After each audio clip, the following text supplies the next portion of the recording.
Bon, je vous souhaite bonjour à tout le monde. On a une très belle journée aujourd'hui, fait que ça tombe bien.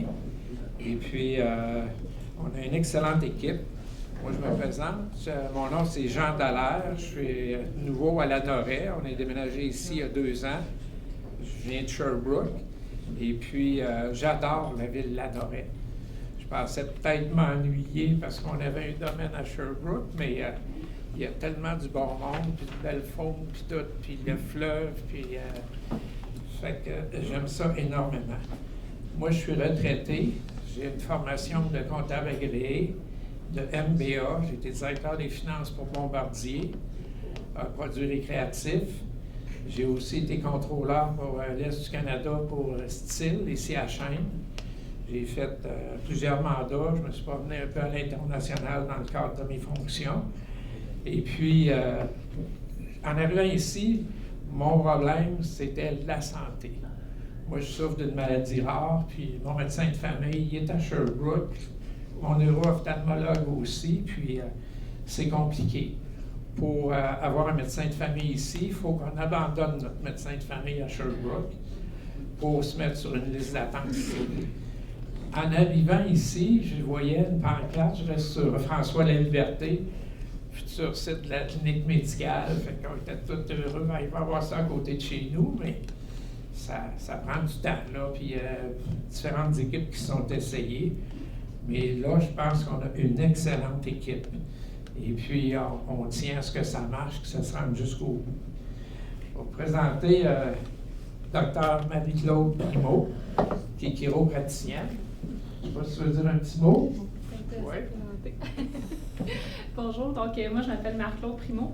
Je suis chiropraticienne graduée de la promotion 2019 à Trois-Rivières. Donc tout de suite après, je me suis installée à Lanoraie. Moi en fait, je viens de la Montérégie. Puis j'ai tout de suite aimé Lanoraie. Là. Moi je viens d'un petit village, donc je cherchais un petit coin tranquille. Là. Donc Lanoraie, ça m'a plu tout de suite. Puis moi c'est sûr que dans le futur, j'aimerais pouvoir avoir ma pratique à Lanoraie, près de chez moi, puis pouvoir rester ici là, à long terme. Puis c'est sûr que d'avoir des soins de santé à proximité, c'est quelque chose qui est aussi important d'un point de vue personnel. Là, je suis maman d'une petite fille de 11 mois, donc pour toute la famille, c'est quelque chose qui pourrait être vraiment le fun d'avoir des services à proximité. Donc voilà. Donc, moi, c'est Elsa. Je suis infirmière clinicienne. Je travaille à l'hôpital de Joliette. Présentement, je suis en santé mentale. J'ai eu de l'expérience aussi en soins physiques avant ça. Puis, pour mon expérience d'avoir travaillé comme infirmière à l'hôpital, je trouvais que c'était pas un milieu idéal de travail dans le sens où on n'a pas le temps toujours qu'on aimerait avoir avec nos patients. Donc, d'avoir une clinique comme ça, comme une coop, je trouve que c'est un beau moyen d'avoir une plus belle approche avec le patient. Donc, même si c'est pas moi qui travaille comme infirmière à la clinique, ça permettrait à d'autres professionnels de la santé là, d'avoir cette bel avantage-là, je trouve. Puis, évidemment, pour la communauté ici, honnêtement, ça fait juste bientôt 2 ans que j'étais à Lanoraie. Puis, j'ai été super bien accueillie. Les gens ici sont chaleureux, tout ça. Fait que, voilà. Merci. Jean, je ne sais pas si tu veux présenter Louise, qui est absente. On est également sur le comité Louise Paulus, qui est une infirmière clinicienne. C'est une bonne personne à participer en passant à notre comité. Ça fait pratiquement 1 an bientôt qu'on se réunit. Et puis, on a eu un taux de participation de pratiquement 100% à chacune de nos réunions. Actuellement, depuis 3 mois, on a une réunion à tous les dimanches matins par Zoom, parce qu'on a une de nos membres qui est à Montréal. Et puis, l'équipe est très, très motivée. Tout le monde participe, puis ça va bien. Louise est dirigeante aussi ISS. Elle a été dirigeante pendant de nombreuses années. Elle veut s'impliquer dans sa communauté, obtenir des soins de santé de proximité, ce qui est important. Et puis, elle veut aussi encourager nos professionnels de la santé qui pourraient avoir la chance d'être dans une belle municipalité comme Lanoraie, avec un beau paysage, le fleuve et tout. Et puis, des gens vraiment très, très chaleureux. Fait que ça, c'est Louise. Je pense qu'elle est dans les Caraïbes aujourd'hui, alors c'est chanceux. Il fait plus chaud ici, hein? On a aussi Lynn Vincelette. Lynn, c'est une proche aidante et naturopathe, homéopathe, entrepreneur. Et puis, son rêve, c'est de déménager ici à la Norette et puis joindre la clinique. Ses motivations en tant que proche aidante, ses parents et ses beaux-parents ont malheureusement souvent besoin d'un médecin. C'est pas facile. Elle veut s'impliquer pour la communauté puis avoir accès à plus de services de proximité. C'est un peu ça son but. On a également Edson Carrera. Il doit y en avoir qui le connaissent. Edson, un salon de barbier juste à côté de l'église. C'est une personne très dynamique. Edson, il y a beaucoup de contacts à l'international pour faire venir des travailleurs étrangers.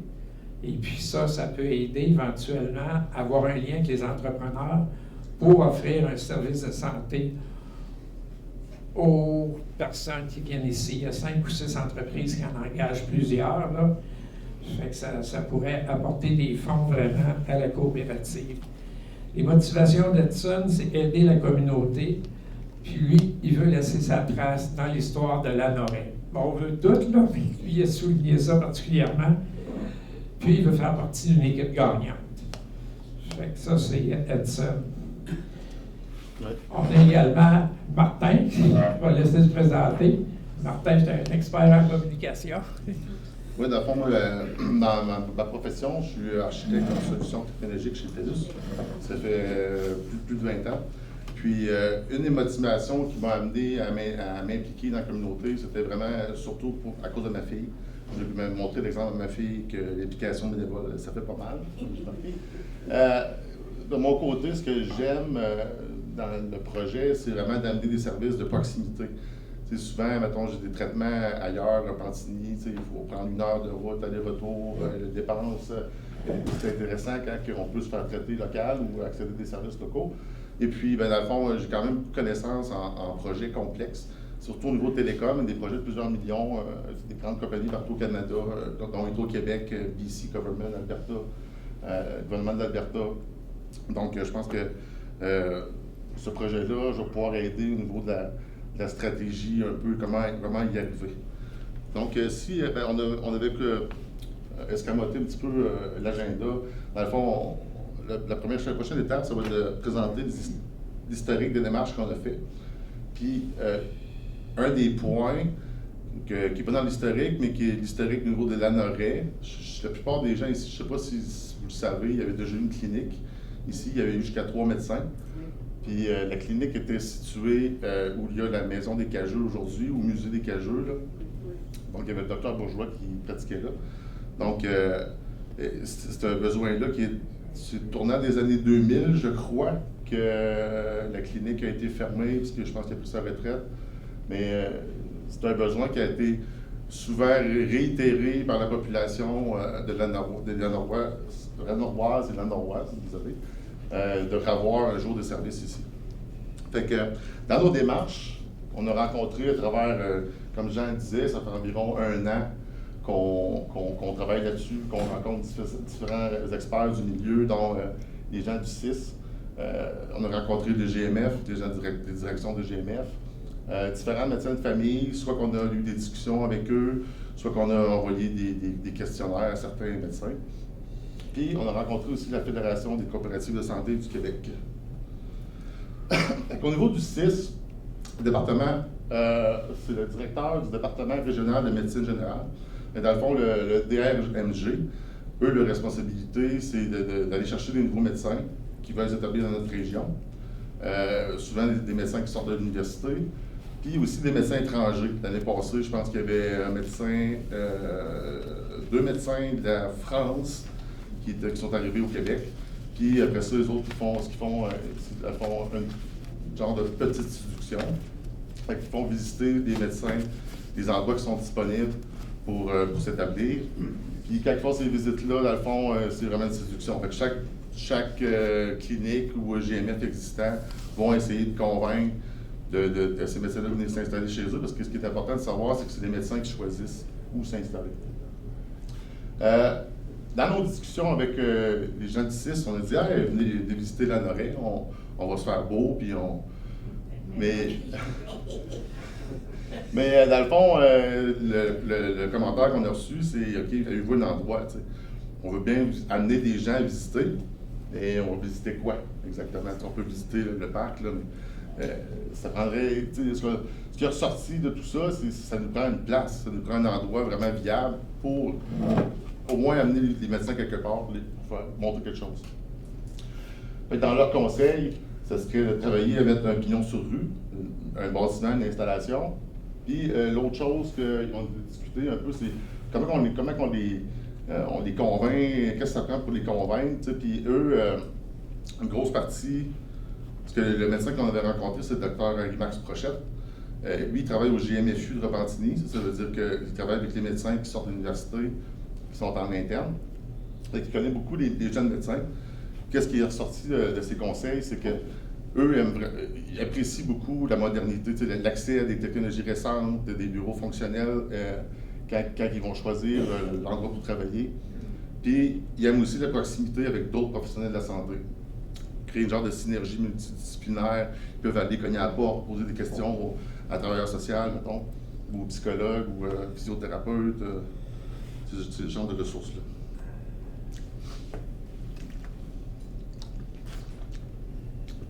Ensuite, on a rencontré la direction du GMF, l'Honoré-Lavaltrie, qui se trouve à la clinique à Lavaltrie, qui est la clinique Normandie,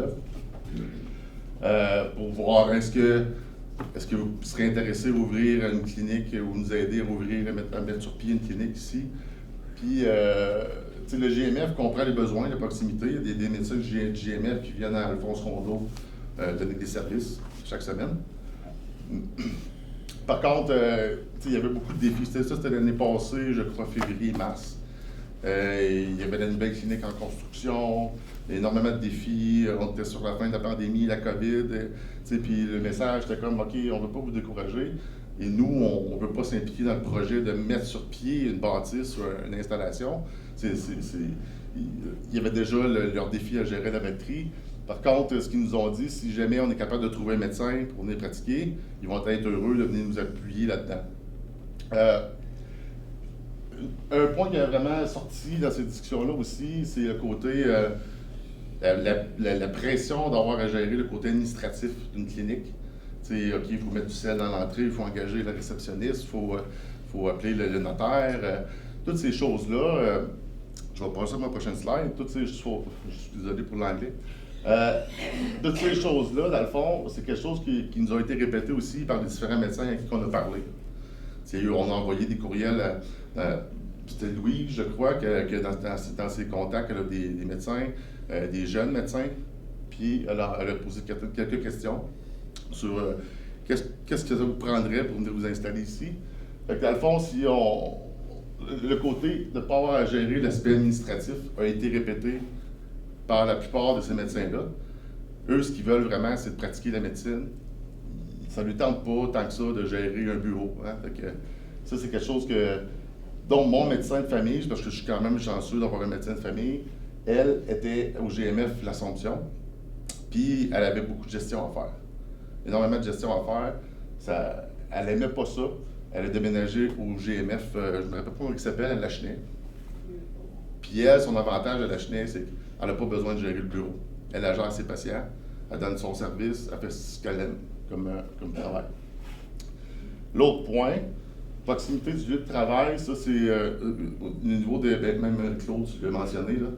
Ça c'est un point important pour eux, parce qu'à le fond, ils sont obligés de faire de l'hôpital souvent. Fait qu'il ne faut pas être trop loin de l'hôpital où ils sont rattachés.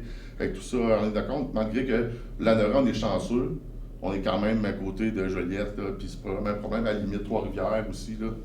Fait que ça, c'est quand même bien, mais ça m'a été mentionné là, par les deux médecins, mon médecin de famille, puis un autre médecin qu'on a rencontré. Elle disait aussi pour attirer des médecins potentiels, c'est sûr que si on peut trouver des médecins qui viennent de la région, c'est plus propice à ce qu'ils aient envie de venir repratiquer en région. Voilà. Dernière visite qu'on a faite, c'est la Fédération des coop de santé du Québec. Dans le fond, c'est pas la fédération en tant que telle. On était rencontré la coopérative santé de Contrecœur.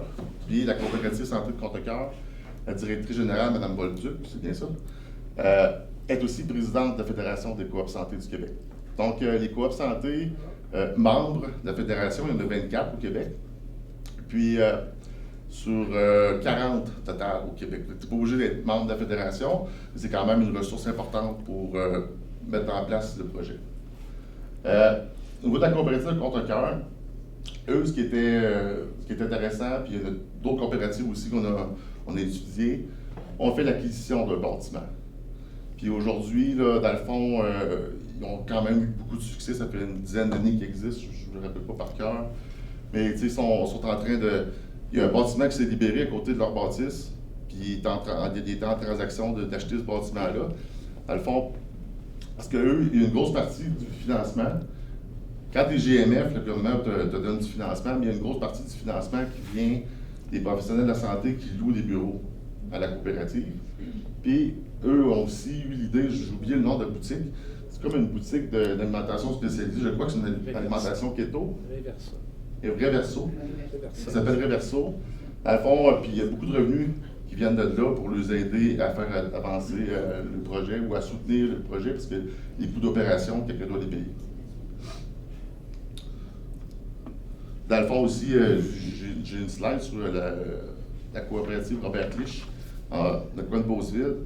Robert Clich aussi ont leur propre bâtiment pour abriter le client. Au niveau de la conclusion, là, dans les, je dirais peut-être les dernières années, là, toutes ces rencontres-là qu'on a fait, ce qu'on s'est rendu compte, puis on a eu aussi d'autres discussions avec d'autres types de partenaires privés, des choses comme ça. Il y a quelque chose qu'on s'est rendu compte, c'est qu'on avait de la misère à être pris au sérieux. Parce que, tu sais, on n'existe pas de quoi, on va être où, je sais pas. Fait que, tu sais, là, on a fait comme, OK, là, c'est difficile d'avancer si on n'a pas aucun organisme constitué, on n'a pas de site, on n'a rien. Donc, on est arrivé à la conclusion qu'il fallait aller de l'avant, probablement avec une structure, puis on a choisi la structure d'une coopérative. Là-dedans, c'est la solution qu'on a identifiée de notre côté. Juste faire un aparté de... Ouais, c'est pas très connu comment fonctionne un GMF ou le financement des GMF. Dans le fond, les GMF, c'est des groupes de médecine de famille, souvent ils appellent les cliniques. La plupart des GMF sont carrément opérés par les gens au niveau du privé. Dans le fond, c'est des privés qui vont établir une bâtisse, une coop, qui vont gérer tout ça. Puis le gouvernement va financer ensuite des opérations, il va financer des ressources qui sont auprès dans le GMF, qui n'y a pas dans le GMF. Puis le financement est proportionnel au nombre de patients inscrits, auprès des médecins. Au niveau du financement, il y a 9 niveaux dans le GMF, de niveau 1 à 9, pardon. Puis au niveau de l'ANARES, quand on a analysé la situation, on s'est dit, OK, qu'est-ce qu'on peut faire, nous, au niveau de GMF, est-ce que c'est réaliste? Juste vous montrer le premier niveau, le GMF. On voit ici, ça prend 6 000 inscriptions pondérées. Ça veut dire, je sais pas, moi j'ai une maladie chronique, fait que je vaux 5 points. Quelqu'un qui est enceinte, est en suivi de grossesse, ça vaut 12 points. Vous voyez un peu le modèle, quand on dit pondéré. C'est relativement complexe. Mais puis à l'ANARES, on est 5 300 habitants. Fait que, avec un barème de 6 000, sachant qu'il y a beaucoup de gens qui ont déjà des services de santé ailleurs, à la Valtrie, à Berthier, probablement à Joliette, peut-être même d'autres qui sont plus loin comme moi, à Lachenay, parce que historiquement, je reste dans ce coin-là. On voit que c'est comme un défi assez important d'aller chercher au moins un GMF niveau 1. Mais une fois qu'on l'atteint, ça nous permet d'avoir du financement du ministère. Donc, ils vont payer une infirmière, ils vont payer un demi-travailleur social. Ils coupent en deux. Travers autre professionnel de la santé, malheureusement, j'ai fouillé la documentation, j'ai pas trouvé c'est quoi les titres professionnels qui est là-dedans. Dans le fond, c'est des professionnels qui sont payés par le CIUS, engagés par le CIUS. Encore là, une fois, c'est une demi-ressource. Puis 104 000 $ pour les frais d'opération. Les frais d'opération, c'est l'assistance administrative ou des choses comme ça. Fait que là, au niveau des solutions, mais, on s'est dit, OK, comme je disais tantôt, est-ce qu'on ouvre une GMF? Là, étant donné que, comme je viens d'expliquer, le fonctionnement des niveaux GMF, le système de pondération, le système de points, ça devient un peu irréaliste de penser qu'on peut ouvrir une GMF à l'ANARES. En tout cas, sûrement pas cette année. Là. Par contre, ce qui est intéressant dans le système des GMF, il y a ce qu'on appelle les satellites. Donc là, le satellite, c'est quelque chose qui est réaliste. D'ailleurs, on avait parlé avec le GMF, la Lavaltrie, d'être une extension de leur GMF. Je l'ai parlé un petit peu tantôt, là, mais fait que ça, comme je dis ici, c'est que la direction du GMF, la Lavaltrie, on nous ont dit on serait intéressé à venir vous supporter comme satellite. Par contre, encore là, le défi qu'ils ont eux-mêmes, c'est de recruter des médecins. Fait qu'ils nous ont dit, on va y aller, trouvez-nous un médecin. Si vous trouvez un médecin, on vient vous voir. Fait que là, tu sais, c'est l'œuf et la poule un petit peu, mais bon. Fait que là, si on revient, comme je disais tantôt, on a cogité tout ça, puis on a dit, OK, le modèle de coop santé est intéressant, parce qu'une coopérative, c'est à fond une coopérative de solidarité sociale, il n'y a pas d'exigence, il n'y a pas de requis de générer des profits. L'intérêt, c'est vraiment plus au niveau de la communauté. Puis, dans le modèle coopératif, vu qu'on n'a pas besoin de générer de profit, ça permet de mettre sur pied un projet plus que quelqu'un privé qui, lui, va vouloir avoir ses revenus. L'idée, c'est vraiment de passer à l'action, de la créer, cette fameuse coop-là, parce que, comme je disais tantôt, présentement, on a de la difficulté crédible, vu qu'on est juste des bénévoles. Puis quand on parle aux partenaires potentiels, ça manque de fonds. Idéalement, ce serait d'essayer, si possible, en 2024, d'avoir ce fameux pignon sur rue-là.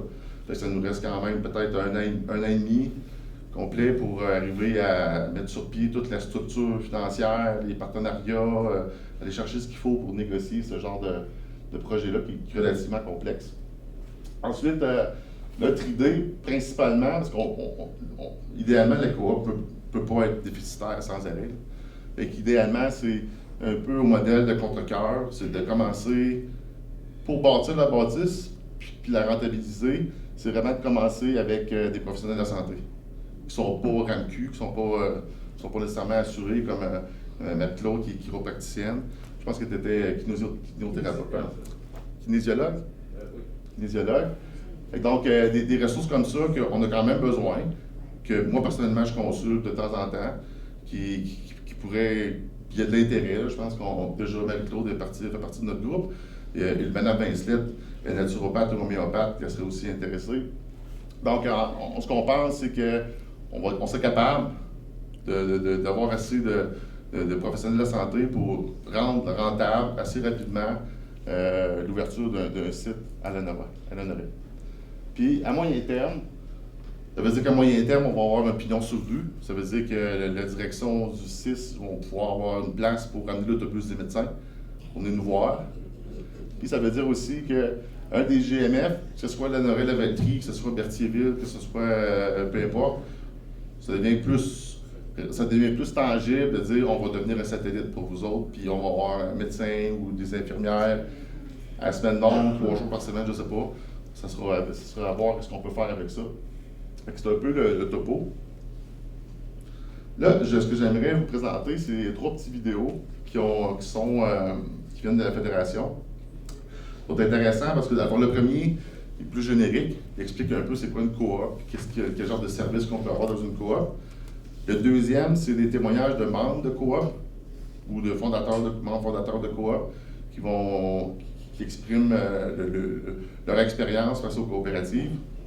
Et le dernier, c'est celui d'un médecin qui opère dans une coop, qui est très intéressant. On parle d'environ une quinzaine de minutes. On va aller de l'avant. Je ne sais pas si le micro va être correct, Madame Yvon. Oui, ça va mettre. OK. Je vais fermer ça. Donc, si vous mettez le micro là, moi, je vais être correct. Le micro. Vous voulez que je le mette là? Oui, mettez-le. OK. It's everything you wish for. Your site traffic is skyrocketing. Bon, des annonces. Until this happens. Je vais juste mettre une pause.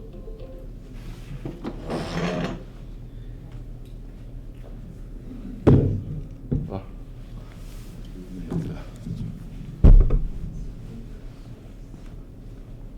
Ça va être trop fort, on va voir. Qu'est-ce qu'une coopérative de santé?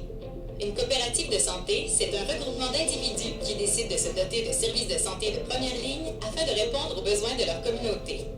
La plupart des coopératives de santé sont des coopératives de solidarité. Donc, elles incluent principalement deux catégories de membres, des usagers et des organisations qui souhaitent soutenir l'initiative.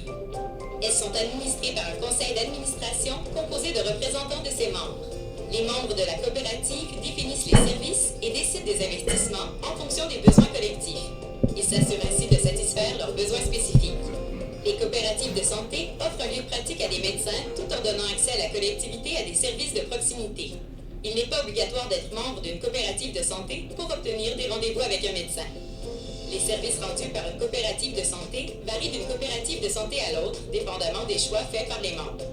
On y retrouve différents services offerts par des professionnels comme des médecins, des infirmières, des psychologues, des physiothérapeutes, des massothérapeutes, des audioprothésistes, des nutritionnistes, des chiropraticiens et plus encore.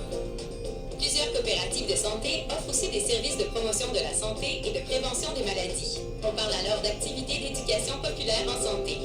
Elles font par exemple des conférences, des capsules informatives, de la promotion pour de saines habitudes de vie, des groupes d'incitation à l'activité physique, etc.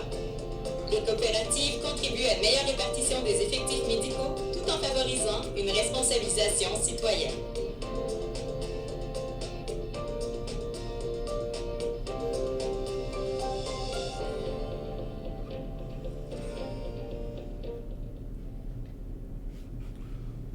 La prochaine vidéo, c'est les témoignages de membres.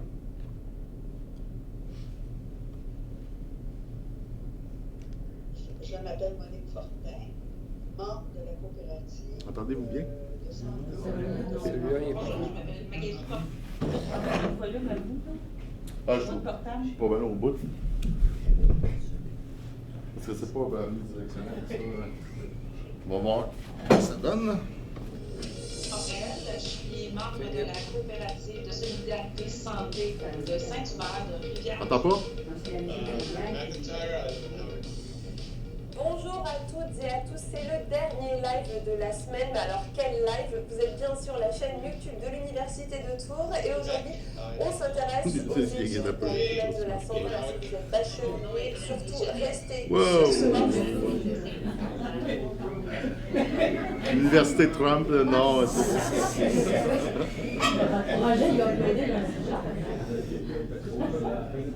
Bon. Je m'appelle Monique Fortin, membre de la coopérative. De la vidéo. Bonjour, je m'appelle Magali Moret. Monsieur Villeneuve, pouvez-vous lever le son sur la console? C'est marqué micro. On va se donner une chance. Tomax. Parce que ça passe sur... Je suis membre de la coopérative de solidarité santé de Saint-Hubert de Rivière-du-Loup. Ray McIntyre, I live in Howick, Quebec. I belong to Santé in Howick. Mon nom est Mélanie Genève et je suis membre de la cour de Saint-Louis-Gonzague. Je suis Damien Thibodeau. Je suis membre de la coopérative de solidarité en soins de santé de Tursault. Bonjour, Maurice Boivin, membre de la coopérative de solidarité en soins de santé de Tursault. Je suis Marie-Hélène Tardif et je suis à la cour de santé de Roxane. La coop a permis d'ajouter des services qui n'étaient pas disponibles dans la municipalité, ce qui est un atout incroyable. Rares sont les villages de 1200, 1300 habitants dans le bas du fleuve qui peuvent se targuer d'avoir une chiro qui vient, une acupunctrice, des massothérapeutes, d'avoir des soins. Tout ça, c'est pas tous les petits villages de cette taille-là qui ont ce genre de service-là. Et ça, il faut continuer à l'encourager aussi. Pour nous, d'avoir un médecin en partant, parce que déjà, mon mari n'allait pas très bien, c'était une des raisons qu'on déménageait. D'avoir un médecin, nous, là, c'était merveilleux, là, d'avoir un médecin si rapidement. Ben, ça fait toute la différence. Avant, sinon, j'aurais été obligée de m'en aller au privé, dans des, comme nous, ce qui était plus près, là, c'est Montréal. Fait que ça aurait été vraiment des gros déplacements, et pour moi, et pour un accompagnateur. Ça permet, en fait, beaucoup plus d'autonomie. Puis je pense aux gens qui sont dans la population vieillissante, ça permet un contact humain qu'on n'a pas quand on va soit au CLSC ou en hôpital, en hôpitaux. I thought it was really a great idea since it was in my community and it was so accessible. Driving 20 minutes to get one and driving back, I thought that what's my time worth? Nothing. You know, it just made a lot more sense to have it in my own community. Un projet d'économie sociale, communautaire, comme une cohorte de santé, pourrait répondre aux besoins des villageois d'avoir un médecin dans le village. Et, deuxièmement, de faire une entreprise, un pôle d'attraction, parce qu'un médecin dans un village, ça permet de revitaliser un peu le centre du village. I don't want to lose this service because our population is getting older and my friends are older, and I tell them, you know, if you need services that I'm getting there, like the blood tests, the flu shot, this is well worth your time and money to go to the Bi-Santé. Moi, c'est vraiment le côté humain de la coop pour lequel je mets des fous et que je veux que la fontaine ait à plus de gens possible. Puis je trouve que ça permet un lien encore plus intime et personnel, que ce soit pour les jeunes enfants, pour s'il y a un suivi, là, c'est des gens qu'on connaît, le côté humain est beaucoup plus amplifié, puis ça, je trouve que c'est vraiment important. Je découvre à quel point c'est important d'en parler. Parce que moi, je les avais pas, là, je sais pas qu'est-ce que je fais. Là. Clinique privée, c'est pas toujours la meilleure solution. Ben, j'ai appris l'existence parce que j'ai participé à la mise sur pied de l'implantation de la coopérative de Val-Morin. Le projet est arrivé parce qu'à Val-Morin, on avait un problème que d'autres villages connaissent. On était en perte de population, puis perte de services de proximité. Donc, puis on avait aussi, on est un village avec une population vieillissante qui avait des besoins de soins de santé. J'ai décidé de devenir membre pour soutenir l'infrastructure qui permet à tout le monde de Saint-Hubert et des villages environnants d'avoir accès à des services de proximité. Donc, la clinique pour nous, c'est sur un plan communautaire d'avoir gardé dans notre milieu un sens de clinique médicale par le biais de la cohorte. Ça, c'était le plus important. C'était l'objectif premier. Ça a permis de dire aux jeunes qui sont dans notre milieu et dans la périphérie qu'on mentionnait tout à l'heure, restons chez nous, nous sommes capables de nous développer et nous allons avoir des services requis pour répondre à vos besoins de santé. C'est ça qui est important dans une communauté. Qu'est-ce que vous voulez? C'est de conserver cette communauté-là derrière des choses qui les unissent, sinon qui existent. On ne savait pas non plus, est-ce que les membres pourraient payer pour avoir accès au médecin? On a vite réalisé que non, si tu n'es pas membre de la coopérative pour avoir accès au médecin, tu es membre de la coopérative parce que ça donne dans ta communauté un médecin. Une clinique, parce qu'on voulait quand même une clinique familiale, à dimension humaine, où les gens seraient des patients, mais aussi des membres de cette clinique-là qui aiderait un médecin à faire sa pratique, mais qui aurait aussi une clientèle qui serait heureuse de l'avoir, puis qui faciliterait sa vie. Lui, il pourrait s'occuper de la médecine, nous autres, on pourrait s'occuper de l'administration.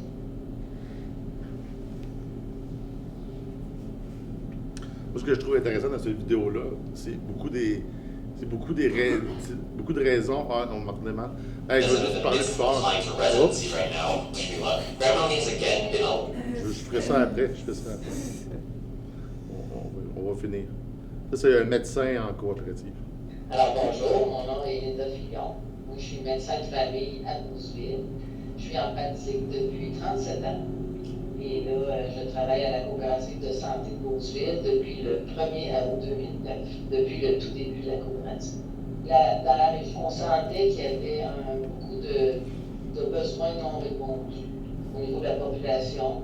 Mon collègue et moi, on avait tenté de recruter par nous-mêmes des médecins finissants. Puis on n'avait pas eu beaucoup de succès. Alors, quelqu'un au Centre local de développement, Mme Nancy Allaire, qui était au courant de nos difficultés personnelles à la clinique, puis qui était au courant des besoins du territoire, est arrivé avec cette proposition-là. Tous les médecins du territoire, on était tellement débordés par la tâche, mettons, des soins, qu'il ne nous restait pas de temps pour penser, s'organiser. On n'aurait pas pu l'idée ça. Dans le fond, on proposait quelque chose qui permettait de s'organiser mieux, un groupe de médecins. Puis on était accompagnés. Parce que les jeunes voulaient, ils veulent un regroupement de plusieurs médecins, qu'on soit GMF. Ils veulent un travail de collaboration avec des infirmières, d'autres professionnels de la santé. Alors là, la coop, elle a permis tout ça. C'est qu'il y a eu des locaux qui ont été loués, aménagés.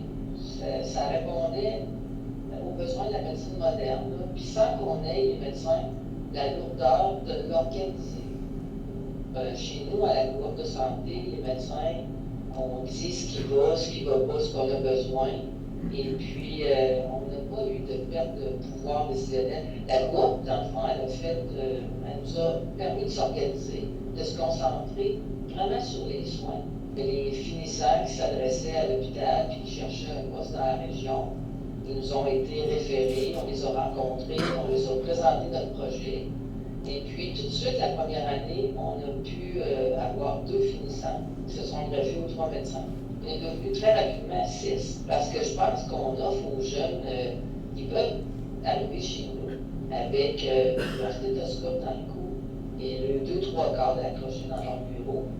Puis, ils sont encadrés surtout. Ils sont supportés pour les inscriptions à la revue, etc. Alors là, en coop, c'est un engagement d'un an. Fait que ça fait pas peur aux jeunes. La coop comme telle, on voit quand les jeunes arrivent, ils ne savent pas c'est quoi. Ils n'ont pas beaucoup entendu parler, mais une fois que c'est expliqué, il faut croire que ça plaît, parce qu'on a recruté presque tous les ans. Même encore aujourd'hui, après 12 ans, il y a encore des gens qui pensent que leur cotisation sert à donner de l'argent plus aux médecins. Fait que, encore maintenant, il faut réexpliquer que ça ne va pas aux médecins, que c'est pour payer l'organisation, puis les gens qui administrent la coop, puis qui la font fonctionner. Puis moi, je ne sais pas non plus, quand je vois un client devant moi, là, je ne sais pas s'il est membre de la coop ou pas. Là. Ça n'a pas d'importance dans la prestation des soins. Le membre de la coop, lui, a accès à des services non assurés. Il n'y a pas d'accès privilégié à moi, parce qu'il est membre ou pas membre. Il y en a qui c'est gratuit pour les membres, il y en a qui ont un tarif différent, plus bas pour les membres. Moi, quand les gens me demandent pourquoi je dois payer, ben, je leur dis probablement que s'il n'y avait pas eu de coop, qu'il y aurait presque plus de médecins sur le territoire. Quand la coop a été fondée, ça faisait plus de 20 ans qu'il n'y avait aucun médecin qui s'était installé sur le territoire. C'est grâce à la coop qu'on a toute cette panoplie-là de services. Si les médecins, on paye nos loyers, on paye tout ça, je ne pense pas que la coopérative a peut vivre juste de ça. Elle a besoin de revenus de cotisation. Que les gens continuent de croire au projet. Nous autres, notre expérience à Robert Clich, c'est une expérience très heureuse pour les médecins. C'est un succès. Moi, je dis que c'est le meilleur des deux mondes parce qu'on garde un pouvoir décisionnel, puis on n'a pas à gérer la clinique. Ça aurait été difficile de commencer juste avec des finissants. C'est bon d'avoir des médecins plus vieux qui connaissent le territoire, puis la coop, c'est quelque chose qui s'inscrit dans le milieu, puis ça a besoin de partenaires du milieu. Ça ne peut pas être juste le monde médical. Et le monde des affaires, c'est mobilisé pour les soins de santé dans notre coin. Parce que sans tous ces partenaires-là, je ne suis pas sûre que ça aurait pu démarrer. Là. Ça, mon conseil, c'est qu'il faut mobiliser toute la communauté. Je n'ai pas d'inquiétude pour l'avenir parce qu'on a une équipe de médecins très, très dynamique. L'équipe de gestion est exceptionnelle. On a 2 belles cliniques récentes, très bien aménagées. Le modèle est bon, équipé. Le recrutement, ça va aller bien. l'adhésion des membres, j'espère que ça va se continuer. Je pense que ça devrait bien aller.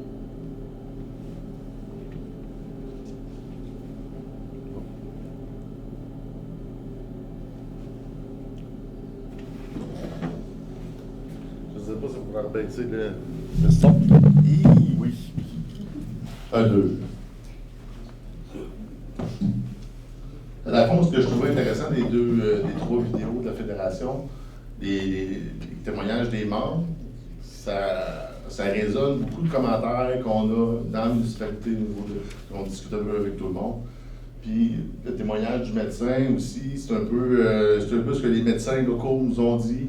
Fait que, je trouve ça intéressant parce que ça valide notre décision de dire qu'une coop, on pense que c'était vraiment la bonne solution pour la Lorette. Quelque chose que la médecin, à la fin de son vidéo, insistait, puis c'était vraiment important, c'est le côté appui du milieu. Okay? C'est pour ça aussi qu'on vous a invité aujourd'hui, parce qu'on a vraiment besoin de l'appui des citoyens pour aller de l'avant. Parce que quand on rencontre des partenaires, si on est juste une vingtaine de membres fondateurs, c'est difficile d'aller chercher beaucoup des grosses sommes avec, par exemple, Coopérative Desjardins, qui vont considérer nous aider. Ils vont y aller au prorata de l'intérêt de la population aussi. Fait que, tu sais, plus qu'on a de signataires qui nous vont nous supporter, qui vont nous aider à acheminer, mieux ça va être pour nous autres. On pense aussi le milieu d'affaires de la Norvois.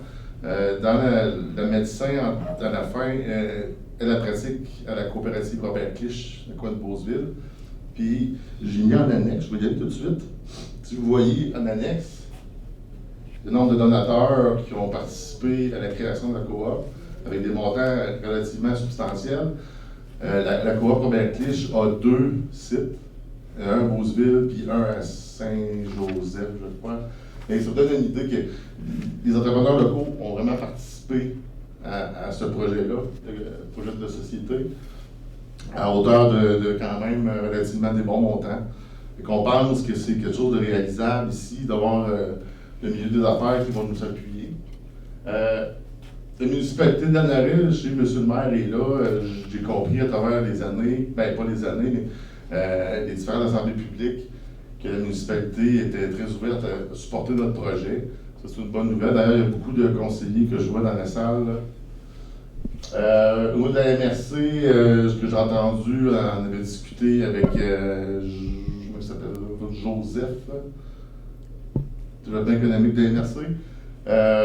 Il était ouvert aussi à apporter du soutien économique, du soutien technique pour arriver à ce projet-là, que ce projet-là soit mis sur pied. Fédération Desjardins, milieu coopératif, qui sont de la Fédération des coopes de santé, pour nous aider au niveau technique mis en place. Mais Desjardins aussi, dans la région, pour plusieurs connaissent le projet de la coop du Grand Brandon, qui est dans la Sainte-Gabrielle de Brandon, où ils ont fait l'acquisition en partenariat avec le pharmacien d'une ancienne épicerie, je ne me rappelle pas, là, puis ils vont la transformer pour la préparer comme une clinique. Puis là-dedans, Desjardins a contribué à hauteur de 350 000 en don. Je pense que c'est un don qui a été remis pour justement aider le projet. Ici, est-ce qu'on n'aura peut-être pas 350 000 mais c'est sûr que plus on a de signataires, plus on va pouvoir aller convaincre un partenaire de ce genre-là de nous donner des sous. Ensuite, le gouvernement du Québec, le 6, c'est sûr que c'est des partenaires intéressants et obligatoires même, on n'a pas le choix. Comme on disait au début, quand on a rencontré la direction des ressources, une fois qu'on va avoir un pignon sur rue, on pourra retourner les voir pour les convaincre, amener la fameuse autobus, faire la petite séduction à l'année, on va se mettre beau, des belles fleurs partout, pour convaincre quelqu'un de venir, un médecin de venir travailler avec nous. Question-réponse. Je ne sais pas, si on prend une pause de 10 minutes, j'ai eu du café, je ne posais pas d'autre chose. Donc, avez-vous des questions? Ouais? Si vous avez des questions, il y a le micro en avant, si jamais. En direct Facebook, oui, ils viennent de déclencher, ça va leur part. Oh! Je vous dis, si les gens veulent aller poser une question, vous ne voulez pas être filmé, vous direz. Le caméraman professionnel qui est là va simplement passer sa caméra. ça ne dérange pas de vous allez passer à CIRD.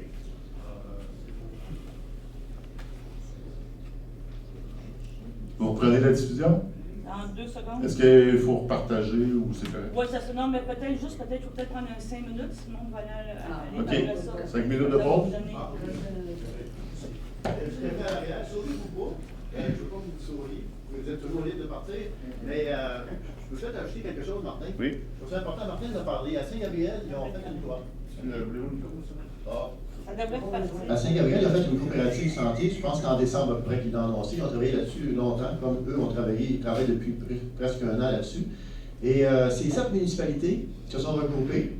Et les 7 municipalités ont décidé de prendre 20 par personne.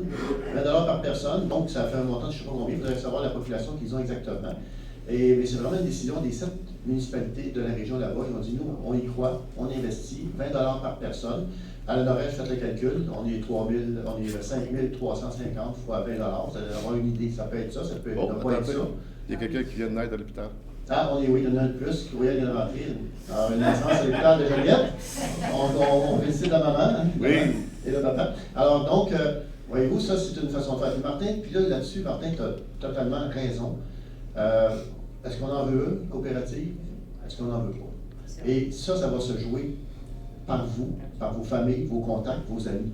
Si on n'est pas capable, s'ils ne sont pas capables de ramasser minimalement 100 membres, je dis bien minimalement, bien là, il va falloir qu'ils vont devoir se poser de sérieuses questions pour la suite. Parce qu'on est 5 351, effectivement. Alors, il faut voir si on veut vraiment, parce que Desjardins, là, il a donné 350 000. Il y a 7 municipalités là-bas qui se sont associées, ont dit, nous, on participe. Alors, Desjardins, veut pas, ici, c'est compté, puis ça commence à faire vraiment de clients. Ouais. Est-ce que je les appuie ou pas? Alors, ici, c'est la même chose. Ils vont se dire, bon, vous avez combien de membres? C'est une volonté, oui, parfait, et ils vont pouvoir mettre des sous. Donc, et puis, je vais juste ajouter un point, parce que je m'excuse, je ne veux pas vous voler, je veux pas vous voler le show, comme on dit. Mais dans le fond, ce que je comprends de leur projet, c'est de créer un écosystème. C'est de créer un écosystème. Il faut commencer par ça, parce qu'à l'époque, quand j'étais préfet de la MRC, on avait mis en place justement ce que tu parlais de la séduction. On avait lancé, ça c'était en 2006, on avait lancé l'Alliance des 4 MRC du Nord. Donc, la Noret était le fer de lance de cette association-là. Les 4 MRC du Nord, on s'est associés, puis on a dit, on va mettre de l'argent, puis on va s'associer avec, à l'époque c'était pas le 6, c'était l'Agence de santé, et on va faire une grande séduction. C'est-à-dire, on va aller voir les médecins à Montréal lorsqu'ils se regroupent, je pense que c'est en septembre ou en octobre à Montréal, il y a toujours un show où les nouveaux médecins qui sortent sont là. On va aller les courtiser là, on va les amener dans la Naudière, on va les faire visiter la Naudière. Alors, c'était ça l'idée de la grande séduction à l'époque. Et là, Martin l'a parlé tantôt, il n'arrête pas à la Nord-Est. Pourquoi? Parce qu'on n'a pas de bâtiment, on a une population extraordinaire, on a des paysages fabuleux, on a un côté champêtre qui est recherché par beaucoup. La preuve, vous avez vu en 2020, 2021, 2022, les gens de Montréal ne sont pas tous venus ici, mais une bonne partie qui aiment s'établir à la Nord-Est parce que là, on a un beau coin de pays. Alors l'idée, ce que je comprends, c'est de créer un écosystème.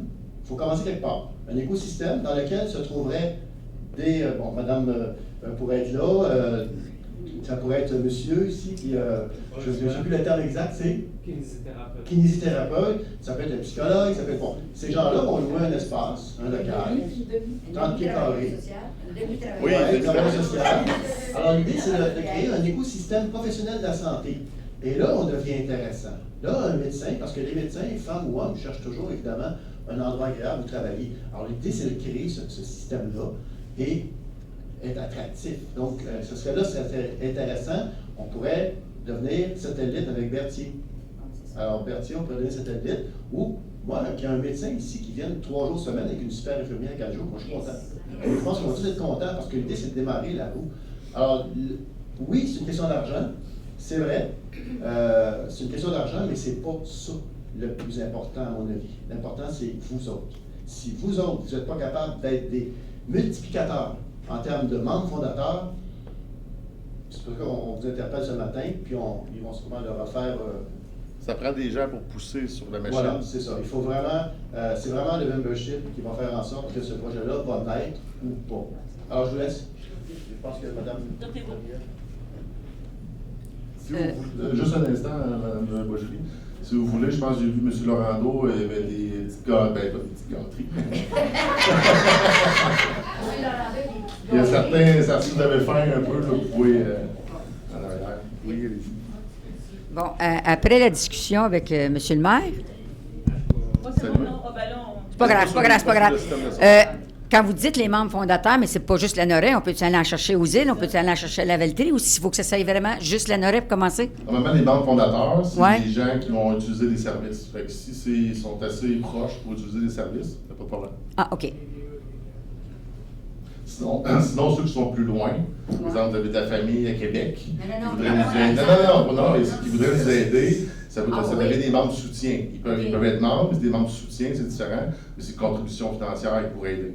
Mais, mettons, Berthier, les îles... Ils peuvent, parce qu'ils peuvent accéder aux services. OK, d'accord. Pour l'usager, quand la coop est partie, fonctionne, est-ce que l'usager a des frais à débourser quand il va avoir une rencontre avec le médecin, exemple? Si mettons, pour les services qui vont être RAMQ, mais qu'on atteint ce niveau-là, quand même un bon défi, c'est par la loi, tout est ouvert à tout le monde. C'est une clinique standard, pas de problème. Dans le fond, les services que les gens qui sont membres de la coop, c'est vraiment pour supporter la présence des médecins, pour faire marcher l'organisation. En réalité, les médecins, c'est RAMQ, c'est tout le monde, c'est ouvert à tout le monde. Tu te présentes, tu n'as pas besoin d'être membre, tu vas pouvoir avoir une consultation. Si tu veux, mettons, consulter un professionnel de la santé, autre, on verra c'est quoi quelle option ou est-ce qu'il y a un rabais qui s'est offert, pas de rabais, on ne sait pas. Tu vois que. C'est ça que j'allais dire. Là, habituellement, les services qui ne sont pas couverts par la RAMQ, ces professionnels-là vont habituellement donner un rabais pour les gens qui sont membres. Donc, que vous soyez membre ou non membre, vous pouvez accéder aux services. Les gens qui sont membres vont avoir un rabais sur ces services-là qui ne sont pas couverts. Je ne sais pas si ça répond. Est-ce que le membership est récurrent chaque année? Ça, c'est une bonne question. En réalité, le membership, c'est des parts sociales. Donc, la part sociale au niveau des lois du Québec, c'est 10 $. Puis chaque organisation coopérative va établir le nombre de parts sociales requises pour être qualifié membre. Donc, on avait parlé d'environ 100 $. C'est pas 100% assis. Je vais donner un exemple de la coop Robert Clich, les tarifs actuels. Être membre coûte 70 $. Il y a 30 $ qui est ajouté pour les frais d'opération, la souscription annuelle. Puis ensuite, à chaque année, on demande aux membres de fournir, je pense, c'est 95 $ pour. Dans le fond, ce que ça fait, c'est pour payer les frais d'opération. C'est pas pour une carte de membre après. C'est juste de s'assurer que le projet continue de vivre.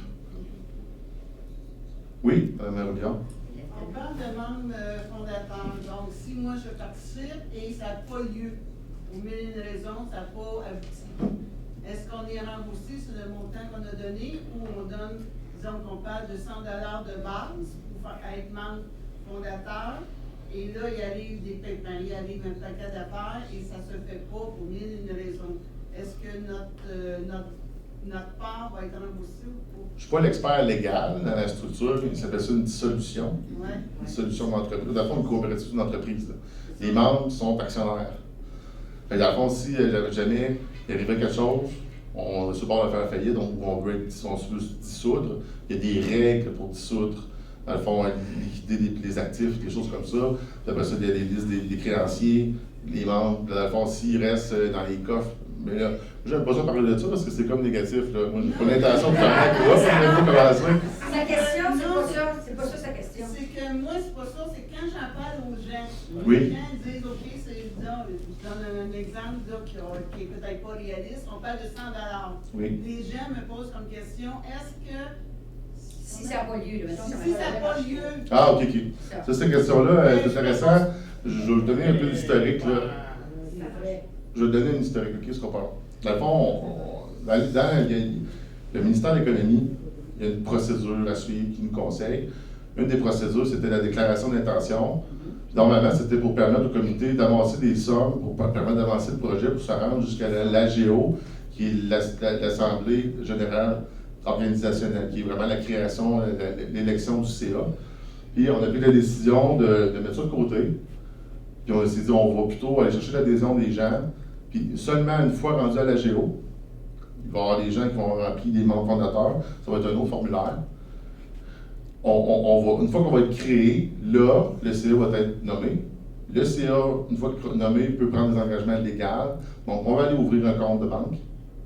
Puis après ça, on va demander aux membres fondateurs de nous transférer leur argent. Mais dans le fond, quand vous allez nous envoyer vos sous, on va être créé. On va travailler vraiment au projet. La coop va exister au niveau légal, au niveau de Gouvernement du Québec. On va être une entité enregistrée au registre des entreprises.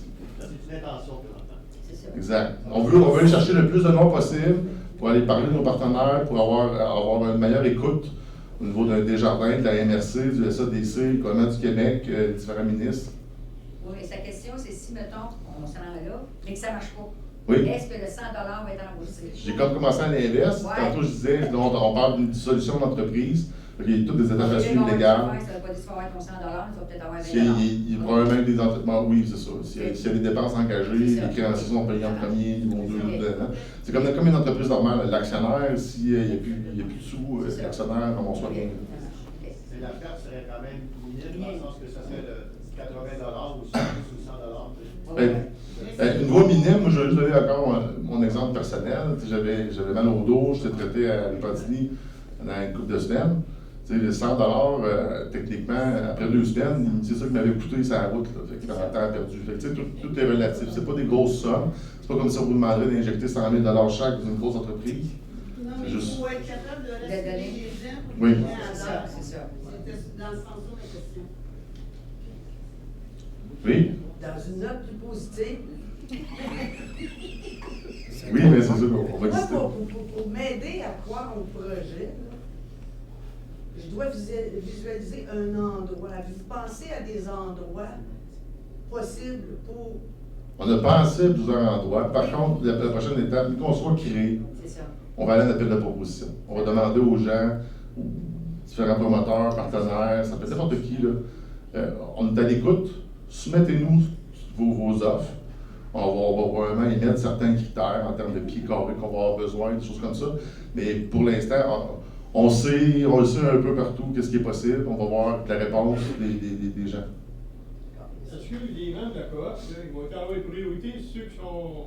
Maintenant, on t'appelle un docteur, on t'appelle à médecin, ils vont avoir priorité de ceux qui sont pas dans la coop? Malheureusement, non. La loi sur l'assurance santé du Québec empêche de faire ça. La seule chose que j'ai vue, il y a certaines coops qui ont un système de réservation. Puis quand tu es membre, tu peux réserver au sans rendez-vous avec 1 heure, puis être pas mal respecté au niveau de l'heure. Mais quelqu'un qui n'est pas membre ne pourra pas aller prendre un rendez-vous. Fait que c'est la seule avantage. Dans le fond, il faut vraiment respecter la loi. Dans le fond, au début, les coops de santé, il y avait certains modèles-là, on va prioriser nos membres. Ils se sont fait taper sur les doigts par le gouvernement du Québec. C'est vraiment illégal. C'est illégal. Fait que, ils n'ont pas poursuivi personne. Les coops ont dû s'ajuster là-dessus. Oui? J'ai une question, je ne sais pas si c'est pertinent ou non, c'est parce que moi je pense à plusieurs personnes qui travaillent pour le CIUS, des super infirmiers ou des demi-travailleurs sociaux. Bref, je sais que ça pourrait intéresser beaucoup de monde, je pense déjà à beaucoup de monde que je sais qu'ils sont bien dans le système, qui auraient peut-être envie d'aller dans le communautaire. Mais je ne suis pas super calée dans tout ce qui est source de revenus à ce moment-là dans les coopératives. Mais mettons, je voudrais convaincre un super infirmier qui voudrait venir travailler en communautaire. Puis la personne me dirait, OK, mais à ce moment-là, est-ce que mon salaire va dropper du CIUS au communautaire? On s'entend que... Ça, c'est... mettons, la coop contre cœur, OK? Quand on a starté, puis là, j'ai montré comment calculer la pondération pour être GMF niveau 1, un calcul compliqué. Contre cœur, eux autres, ce qu'on fait, ils ont eu le financement social des gens. Ils ont engagé une infirmière la première année à leurs frais. Là, c'est sûr que est-ce qu'on va être capable de payer, si on fait une offre comme ça, est-ce qu'on est capable de payer le salaire du CIUS total? Pas sûr. Je pense que le monde ne s'attendrait pas à ça de toute façon. Non, mais dans le fond, le jour qu'on atteint le niveau GMF 1, ou si on est partenaire avec un autre GMF, là, on a accès aux super infirmières. Convertis, je pense qu'ils ont 6 à 8... Avant de question, ce qu'il faut savoir, c'est que les super infirmières, contrairement aux médecins, parce que les médecins, ils vont aller travailler là où ils veulent. C'est selon la loi des travailleurs autonomes. C'est eux qui choisissent où ils vont aller travailler. Okay? Alors, c'est sûr que le gouvernement du Québec attribue à chaque région du Québec, à chaque année, un nombre de médecins spécialistes ou général qui peut être dans une région. Il peut même avoir des dérogations si jamais la région réussit à recruter tous ces médecins auxquels elle a le droit de demander au ministre une dérogation pour avoir un médecin ou deux de plus. Ça se fait. Mais c'est les médecins qui décident là où ils vont. Si on faisait ça avec la Sûreté du Québec, on n'aurait pas un flic à Chibougamau. Mais c'est pas grave, c'est comme ça, il faut vivre avec ça. La situation est en celle-là. Par contre, les super infirmières, elles ou eux, ils sont attribués par le CIS, par le gouvernement. C'est le gouvernement qui décide, une super infirmière va travailler à tel endroit. Par contre, la super infirmière pourrait décider de travailler au privé. Là, ça prend la même question à savoir est-ce qu'il y aurait la capacité de la coopérative d'engager une super infirmière au privé? La réponse, c'est oui, mais c'est une question d'argent aussi. Alors, c'est plus simple de dire on devient satellite avec Berthier ou avec les lavelleries. Je vais vous donner un exemple. Je viens d'aller vérifier pour être sûr que je ne disais pas n'importe quoi. Là. À l'époque, la municipalité de Saint-Côme était en démarche pour avoir 2 médecins, le Dr. Buntenberg et le Dr. Erkel, je ne sais pas comment le prononcer, peu importe. Il y avait 2 médecins. À l'époque, moi, j'étais intervenu avec la municipalité pour faire débloquer le dossier à Ottawa parce qu'il y avait des problèmes pour pouvoir avoir ses droits d'accès, travailler. Ils ont réussi. Mais au départ, ils ont commencé dans la municipalité, au sous-sol, dans un petit bureau de 10 par 10, avec une table, puis il n'y avait pas de médecin, il n'y avait rien. Ce qu'il faut faire, il faut commencer quelque part. Si on ne fait pas ça, ils ne viendront jamais ici. Alors, là, aujourd'hui, ils ont 2 médecins à Saint-Côme. Ça va super bien. En passant, ceux qui sont intéressés, à l'époque, il y a une dame qui a fait un don de 10 000 $, ceux qui sont intéressés. Et donc ça, c'est Saint-Côme. Mais ça, des exemples comme ça, Saint-Michel-des-Saints. Saint-Michel-des-Saints, ils ont travaillé d'arrache-pied. C'est fou ce qu'ils ont fait avec Saint-Zénon pour réussir à avoir une offre de service médecin. Il y en avait déjà une, mais c'était un petit peu en danger. Mais ils ont réussi à consolider, mais ils ont travaillé fort. Ils ont fait beaucoup de démarches. Alors, c'est un peu ça l'idée. L'idée, si on veut que la prochaine fois, quand le CIS va organiser avec des médecins étrangers ou des médecins d'ici, un petit peu une séduction de la région, ben là, on va lui dire, là, maintenant, on a pignon sur rue, vous allez arrêter ici, à la Lorette, pour venir montrer aux médecins potentiels comment c'est bien ici, comment c'est une belle communauté. Alors, il faut vraiment commencer comme. Puis là, je veux juste préciser une chose, madame et monsieur. Ce que j'ai compris aussi, de dire pignon sur rue, ça pourrait être comme à Saint-Gabriel. À Saint-Gabriel, ils se sont associés à un partenaire. Alors, ils ne sont pas propriétaires de toute la bâtisse, ils sont propriétaires d'une partie de la bâtisse, le nombre de pieds carrés qu'ils auraient besoin pour fonctionner. Et donc, c'est un partenariat. Donc, la bâtisse appartient à deux. Et elle pourrait appartenir à la coopérative, pourrait appartenir aussi à un entrepreneur privé. Et ils se partagent le nombre de pieds carrés. Parce que l'idée derrière ça, ce que j'en ai compris, c'est que la coopérative, il faut qu'elle réussisse à dégager des sommes suffisantes pour être autonome sur le plan financier. Si on veut assurer la pérennité de la coopérative, c'est ce qu'ils ont fait à Sorel, pas Sorel, mais à Contrecœur. Si ils veulent assurer la pérennité de la coopérative, il faut qu'elle soit capable d'être rentable d'elle-même. Pas toujours aller chercher des sommes. Ça prend quand même 2, 3, 4 ans. D'ailleurs, au Québec, on sait, la moyenne des entreprises, c'est 5 ans. Après 5 ans, ça passe ou ça casse. Fait que ça, l'idée, c'est il y a un cheminement à faire quand même à ce niveau-là. Ça répond à votre question? C'est bon? La blague, c'est pas une blague de 10 000 $. Comme je disais tantôt, hein, les gens, dans différentes coops, on peut voir qu'on peut donner ce qu'on veut. Ceux qui veulent contribuer, ils seront un tableau d'honneur, on verra. Oui, Mme Boisjoli. En fait, moi, je veux savoir si, quand vous allez vous enregistrer, vous allez être une OBNL? C'est une coopérative de solidarité sociale. Une OBNL. Est-ce que vous enregistrez? Non, parce qu'une OBNL, ça peut remettre des dons, une coopérative, ça peut pas. Coopérative, c'est comme une entreprise. Pour le 10 000, c'était ma question. Ouais. Non, c'est vraiment. Mais encore là, Martin, monsieur, je t'interromps. À Saint-Gabriel, ce qu'ils ont fait, écoutez bien ça, là, ils ont créé la coopérative, ils ne peuvent pas donner de dons de charité. Vous savez quoi? Ils ont créé une OBNL. Effectivement. Alors, ils ont créé juste à côté une OBNL, qui elle peut recevoir les dons, puis ils redonnent ça. Dans le fond, on en a discuté, là, dans le fond, pour la structure parfaite pour vraiment avoir une fondation. Là, on veut focuser sur ça, exister en tout premier lieu. Après ça, parce qu'une fondation, ça ne peut pas être les mêmes gens du conseil d'administration, ça soit monté séparé. Il va y avoir d'autres discussions à venir, mais la modèle, ça serait une fondation un peu comme un coop du Grand Brandon. Je sais qu'à Contrecœur, ils ont regardé, puis c'est pour ça que je le sais qu'une coop ne peut pas émettre des reçus de dons, parce que c'est une entreprise, ça ne se fait pas. C'est vraiment. Soit un organisme à but non lucratif. Exact. Avec une fondation ou. OK. D'autres questions? Vu que ça fait un an peut-être, est-ce qu'il y a du monde qui vous a approché au privé, mettons des entrepreneurs? Ou vous avez approché des entrepreneurs? Ben, en fait, dans le fond, ce que vous dites un peu tantôt dans les conclusions, qu'on avait l'air un peu vaseux, là, on n'est pas sérieux. Il y a eu d'autres discussions avec des gens du privé, mais. OK, mais là, est où votre coop? On s'est dit, OK, on arrête tout ça, ça donne à rien.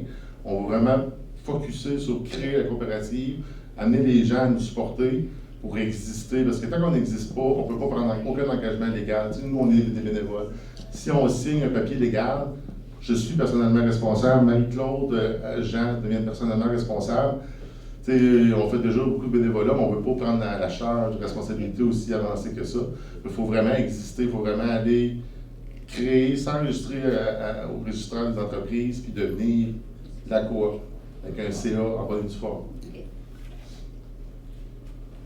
Ça, c'est le prérequis pour continuer. C'est le prérequis pour aller ouvrir un compte de banque, c'est le prérequis, après ça, reprendre nos discussions qui avaient commencé, parce que là, on va être sérieux.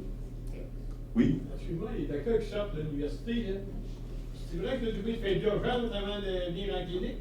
Moi, je ne suis pas un expert, mais je sais que les médecins universitaires sont obligés de faire des heures à l'hôpital et des heures en clinique sont obligatoires.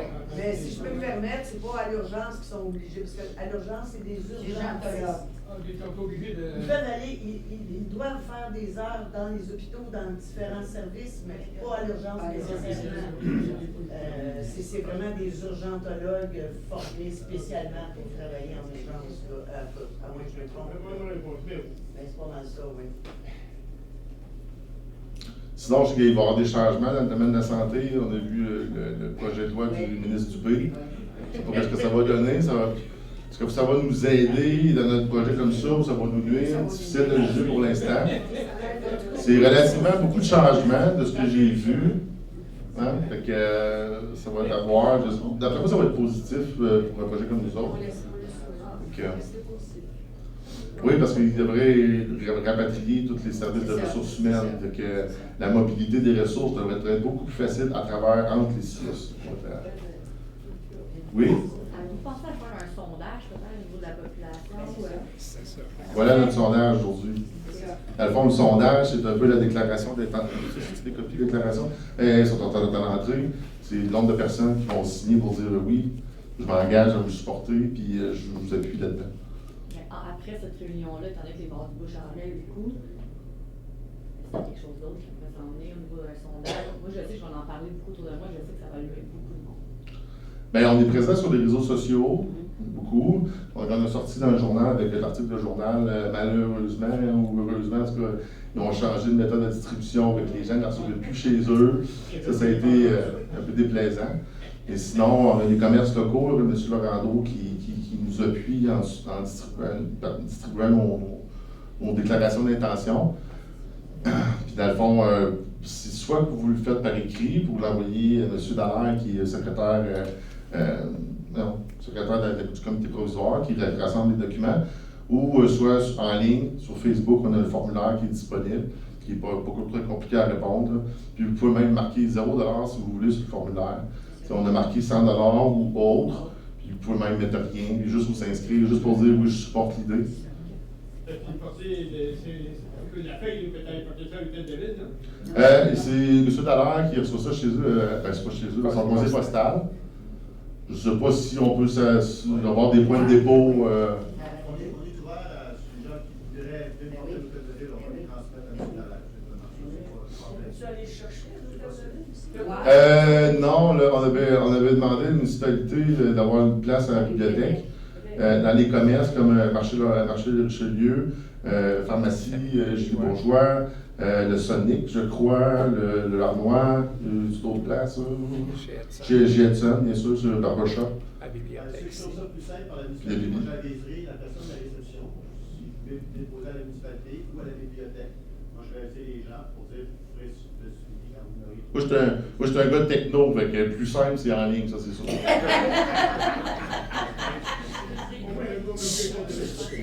Oui? Nous aussi, on va diffuser, là, il va y avoir une émission présentée. Oui, c'est vrai. Dans le fond, CTRP, ils sortent gracieusement pour nous couvrir aujourd'hui. Il y a une diffusion en temps réel présentement. Et dans le fond, on espère aussi que les auditeurs pourront trouver ça intéressant et écouteront l'émission qui sera présentée. Pour les auditeurs, M. Gagnon, est-ce que c'est possible d'avoir les coordonnées où on envoie ça pour que les gens qui écoutent l'émission puissent se dire, moi je suis prêt et j'appelle à tel endroit ou je suis correct? Ah, ben dans le fond, moi je dirais, le mieux c'est la page Facebook, ceux qui peuvent.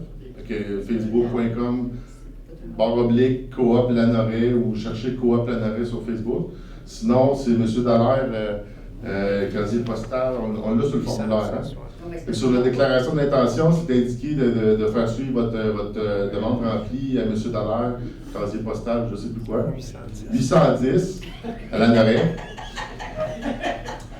On va l'écrire sur C'est écrit sur la déclaration. On va l'écrire. On l'écrit le jour aussi. OK. Oui? Quand la coopération va être active, va-t-il créer des offres d'emploi pour les jeunes travailleurs sans un entourage? Ça va dépendre des capacités financières qu'on est capable de monter au niveau du montage financier. C'est sûr qu'on aimerait ça, surtout des travailleurs autonomes, parce que ce qu'on vise avec, quand je dis travailleurs autonomes, des professionnels de la santé, qui ont leur propre bureau, parce que eux, l'idée, c'est qu'ils nous louent des locaux. Fait que des employés de la coopérative, ça devient plus difficile parce que là, c'est des dépenses d'opération, c'est pas des revenus. Fait que ça va être déterminé peut-être dans l'avenir. C'est sûr que si on serait GMF, ce serait plus simple parce que le GMF, on aurait des subventions, comme je montais tantôt. Là. Puis, mais pour l'instant, des employés, ce serait probablement surtout des gens de réception. Parce que l'idée, c'est d'offrir un service enrichi. Par exemple, pour l'exemple Marie-Claude, le service enrichi, où les gens se présentent, tu réponds au téléphone par une assistante administrative, elle pose des questions techniques qu'elle a besoin de poser, puis voir la priorité, est-ce que le client patient faut qu'il soit vu en priorité ou pas, puis elle peut aller voir ça, les différents professionnels pour lui dire « Hey, qu'est-ce que t'en penses? Peux-tu le passer après-midi? Il a mal? » Ça va être plus ces genres de ressources-là qu'on pense avoir au début. Idéalement, 2 personnes. C'est une qui est malade, donc on a 2 personnes, mais c'est que ça coûte quand même assez cher. Je veux pas. Juste en ressources humaines, ça va être probablement au-dessus de 100 000 par année. Non, mais on peut faire du bénévolat aussi. Oui, ça peut être une option. Parce que dans le fond, on voulait s'assurer les services, c'est sûr, s'assurer les services, le plus simple, c'est de payer quelqu'un. Mais si l'option des bénévolats, il y a des gens qui sont intéressés. Je sais qu'il y a beaucoup de gens qui sont retraités de services de santé. Qui ont été infirmières, qui ont été préposés ou qui ont de l'expertise, qui ont du temps à donner, pourquoi pas. On peut savoir, maintenant, vous êtes rendu où dans les démarches pour les fonds, là, à peu près?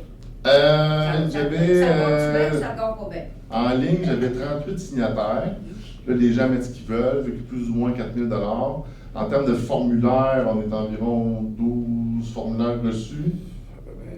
Avec, on dirait, mettons 5 000, une cinquantaine de personnes, qu'on a la moitié de l'objectif de rempli, malgré qu'on sait très bien qu'il y a beaucoup de gens qui ont des formulaires, qui ont genre, je ne peux pas retourner encore. Ouais. Fait que, d'après moi, on est capable d'atteindre le 100. Okay.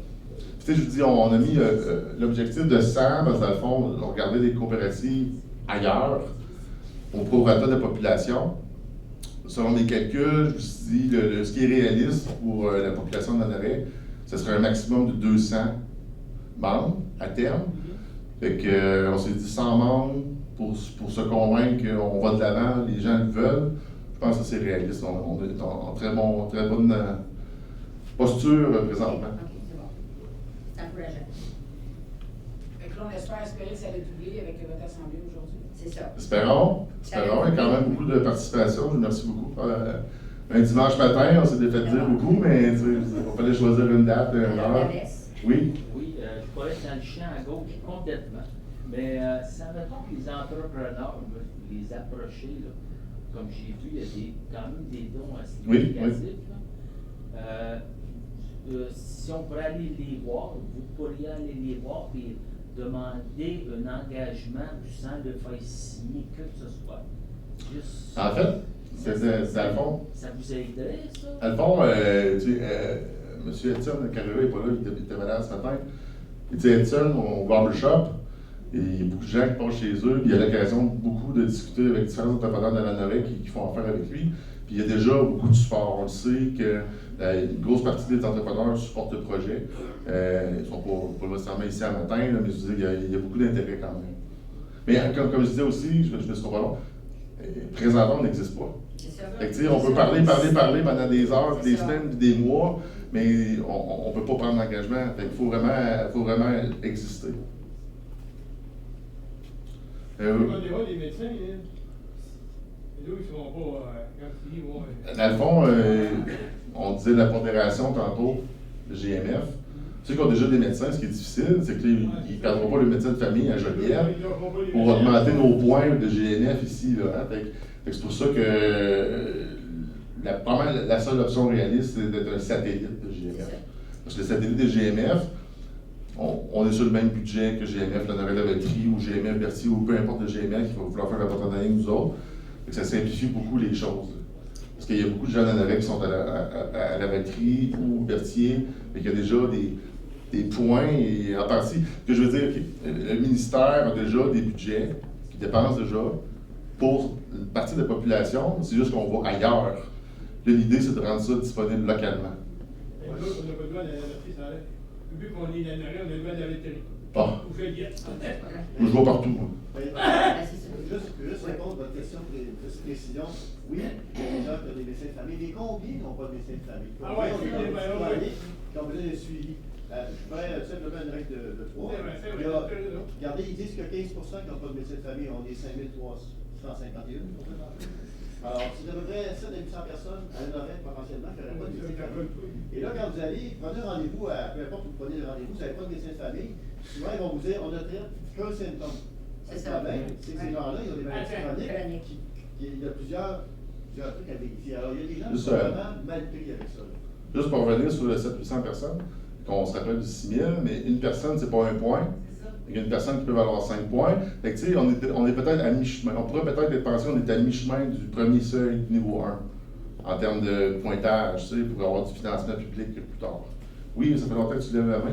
En arrière, m'excuse, ça sera pas long. Écoutez, des fois, les gens disent qu'on a de la misère à catégoriser au niveau des points. C'est que les pharmaciens, quand ils vendent, quand je fais des indicateur financier, quand les pharmaciens vendent leur pharmacie, c'est vendu à la prescription. Alors, la santé est catégorisée au niveau point, la même chose. Un point positif que je vais apporter, ce qui pourrait être intéressant pour faire du bouche-à-oreille, du marketing rapidement, c'est que toutes les personnes qui sont ici présentes n'en parlent à 3 ou à 5 personnes et que chacune de ces personnes-là s'engage aussi à en parler à 3 ou à 5 personnes. Ça va faire un beau mouvement dans Effectivement, au niveau marketing, il n'y a rien de plus efficace que les gens qui parlent. Quand on est convaincu, c'est plus facile de convaincre les autres aussi. Êtes-vous convaincu? Ah oui! Je me sens comme une espèce industrielle. Mais c'est parce que je suis en train de partir, je ne sais pas si c'est une fondation, une OBNL, une coopérative, mais alimentaire. OK, oui. Parce que maintenant, oui. C'est intéressant parce que dans le fond, moi, dans mon background, j'ai un petit village. OK? Il n'y avait plus d'épicerie. Puis, il y a des années, on ont parti une coopérative de solidarité sociale en alimentation. Ce qui est intéressant, c'était la première à faire ça au Québec. Et c'est pour ça que dans mon inspiration, je me suis dit, c'est un modèle qui marche. La coop existe encore, ils font le profit, on a de l'essence dans la municipalité. C'est un modèle intéressant. On voit le gouvernement qui dit qu'ils veulent réduire les gaz à effet de serre, qu'ils vont l'essence, l'électrique. Écoute, moi, à un moment donné, en 2020, quand COVID est arrivé, moi, je rentrais de la Bolivie. J'étais à 17 000 km d'ici. Là, il me disait, quand tu es ailleurs, tu ne manges pas les fruits et les légumes si tu ne peux pas les peler. Là, je me suis retenu des bleuets. Et là, j'achète des bleuets au Costco. Produits du Pérou, en Belgique, aux États-Unis. Oui, effectivement. C'est un autre débat, mais ce que vous me faites penser, c'est qu'on l'a vu vite tantôt, puis il y avait une autre vidéo qui était plus technique, qui était plus business, puis économie dans la MRC, puis le Robert Clich, je ne l'ai pas mis. Mais si vous ne voulez pas, ça alimente l'économie locale quand on a de l'activité dynamique comme ça. Parce que, mettons, je viens rencontrer le médecin, ça se peut que j'aille faim après. Hein? Oui, madame, ça fait 2-3 fois qu'on. Moi, je me demandais si tu as un médecin de famille déjà, est-ce que tu peux avoir accès aux autres services? Oui, tout à fait. C'est sûrement là pour aussi. Pas de problème. D'abord, c'est des rendez-vous, c'est des gens qui prennent un rendez-vous. Puis on ne diront pas, ben, un médecin de famille à la Valérie va le voir. OK. Non, on va se poser. C'est un physiothérapeute, des choses comme ça. Mais là, je parle de médecin de famille. Mettons, j'en ai un à la Valtrie, je suis pas capable de le joindre, on en a un ici. Ah, je n'ai pas les détails de la distribution et des règles du gouvernement. Je ne sais pas si M. Villeneuve. On dit hypothèse. Oui. Admettons que, bon, l'AGO va mieux, il y a 100 membres et plus, parce que vous avez fait ce que Mme suggérait tantôt, une excellente idée, et que là, c'est démarré, et qu'on finit par, parce que vous savez, il y a possibilité d'aller chercher des médecins qui en ont. Puis ils ont pensé à plein de trucs, je pense, là, à ce niveau-là. Je ne veux pas dévoiler les trucs parce qu'on les garde pour eux. Mais soyons optimistes. Et le jour où on a un médecin qui dit, moi, je suis à la Lorraine et je me joins on devient satellite avec la Valtrie. Alors, le jour où on devient satellite avec la Valtrie, là, tout est possible. Tout est possible parce que, je veux dire, parce qu'il ne faut jamais oublier que la Lorraine est déjà GMF. Avec c'est GMF, la Valtrie, la Lorraine. Pourquoi aujourd'hui on a zéro influence avec le GMF de la Valtrie? À l'époque, le Dr Bourgeois a participé à la création du GMF, la Valtrie, la Lorraine. Le Dr Bourgeois fait sa retraite. Alors, on a zéro influence avec les gens qui gèrent les enchères du GMF, la Lorraine, la Valtrie. Le jour où on pourrait donner satellite, parce qu'il faut quand même réfléchir à ça. Dès qu'on a un médecin qui accepte, même s'il est à temps partiel, je ne veux pas me lancer de punch, mais on aurait un médecin, à ce moment-là, on va avoir accès à tous les services que la Valtrie offre. On pourra avoir accès à une super infirmière, on va avoir accès avec un psychologue, etc. On devient à ce moment-là. Mais ils ne diront pas, vu que tu es un médecin, attends d'avoir ton médecin à la Valtrie, tu n'as déjà. Ça, c'est des règles d'attribution, je sais pas comment ça fonctionne. Normalement, ils vont privilégier le fait que tu t'appelles, ils vont essayer toujours de t'avoir ton rendez-vous avec ton médecin à toi. Normalement. Si c'est urgent, à ce moment-là, le médecin, parce que c'est la loi Barrès à l'époque qui était passée, il faut que ton médecin de famille puisse te rencontrer toi, parce que tu es un médecin de famille. Et s'il y a une urgence, le médecin de famille est en vacances, il n'est pas disponible, là, on va t'avoir un autre médecin. Mais tout devient possible le jour où on peut démarrer la vie. Écoute ce qu'il disait, là. T'appelles la clinique, la Valtrie, OK, t'as pas de docteur. La première réponse qui dit compose 8 heures. Attends 2 heures sans ligne, attends un autre 4 jours, je te rappelle. Si t'es malade, t'es pas malade, un mois après, t'es malade, tu là. Oui. Ben là, savez-vous, on rêve, là. Ben, vous appelez la coopérative santé. La l'administration des je vous entends, parfait, évaluation, venez-vous-en. Je suis très d'accord avec ça. Souvent, il reste un mois au bout. Maintenant, on a 2 ou 6 mois, mais dans 6 mois, on a vu. Ça peut penser que la coop pourrait porter assistance, dire OK, appelez-là, c'est le nouveau système, voulez-vous que je vous aide? Parce que la population vieillit, c'est sûr, puis le gouvernement a beaucoup d'emphase sur les technologies. C'est peut-être plus difficile pour certains des fois, avec ça peut être un système d'accompagnement aussi comme ça là, qui pourrait être formé. Je ne veux pas compliquer les choses, là, mais il y a d'autres options.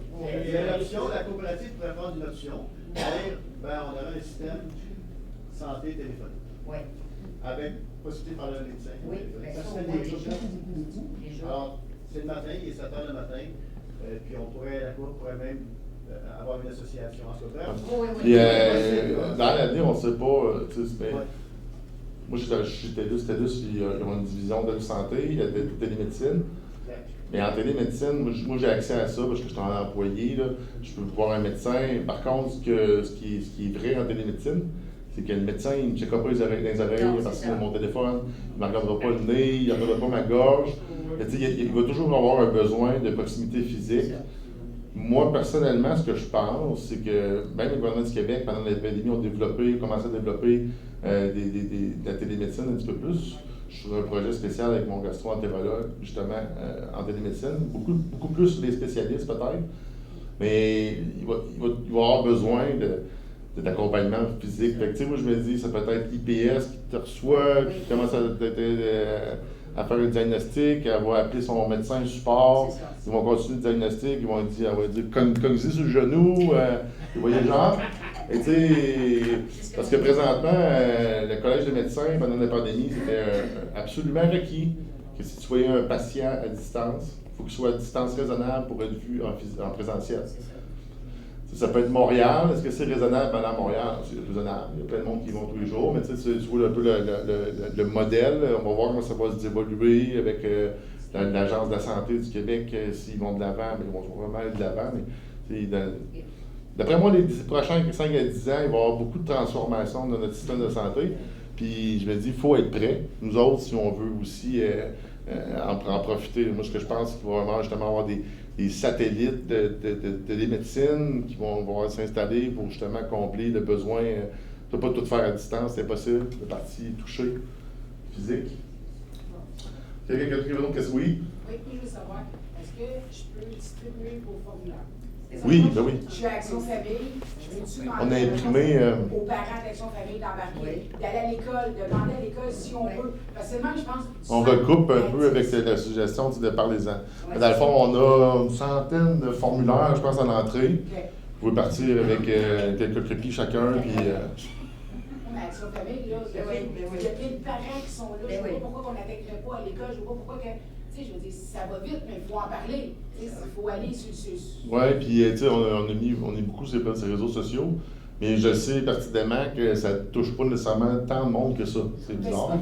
C'est pas bizarre, non, c'est pas bizarre, mais la réalité, c'est que les réseaux sociaux, on va toucher peut-être 15% de la population. Martin, parce que tantôt, Hélène, c'était très bon ta question, Hélène, c'est important qu'on comprenne bien la réponse à la question que tu as posée. C'est un processus d'intention. Ça ne veut pas dire zéro, mais vous allez être membre. Il serait membre à ce moment-là fondateur. Oui. Et à l'AGO. Dans le fond, la déclaration d'intention, si vous vous dites, je suis intéressé.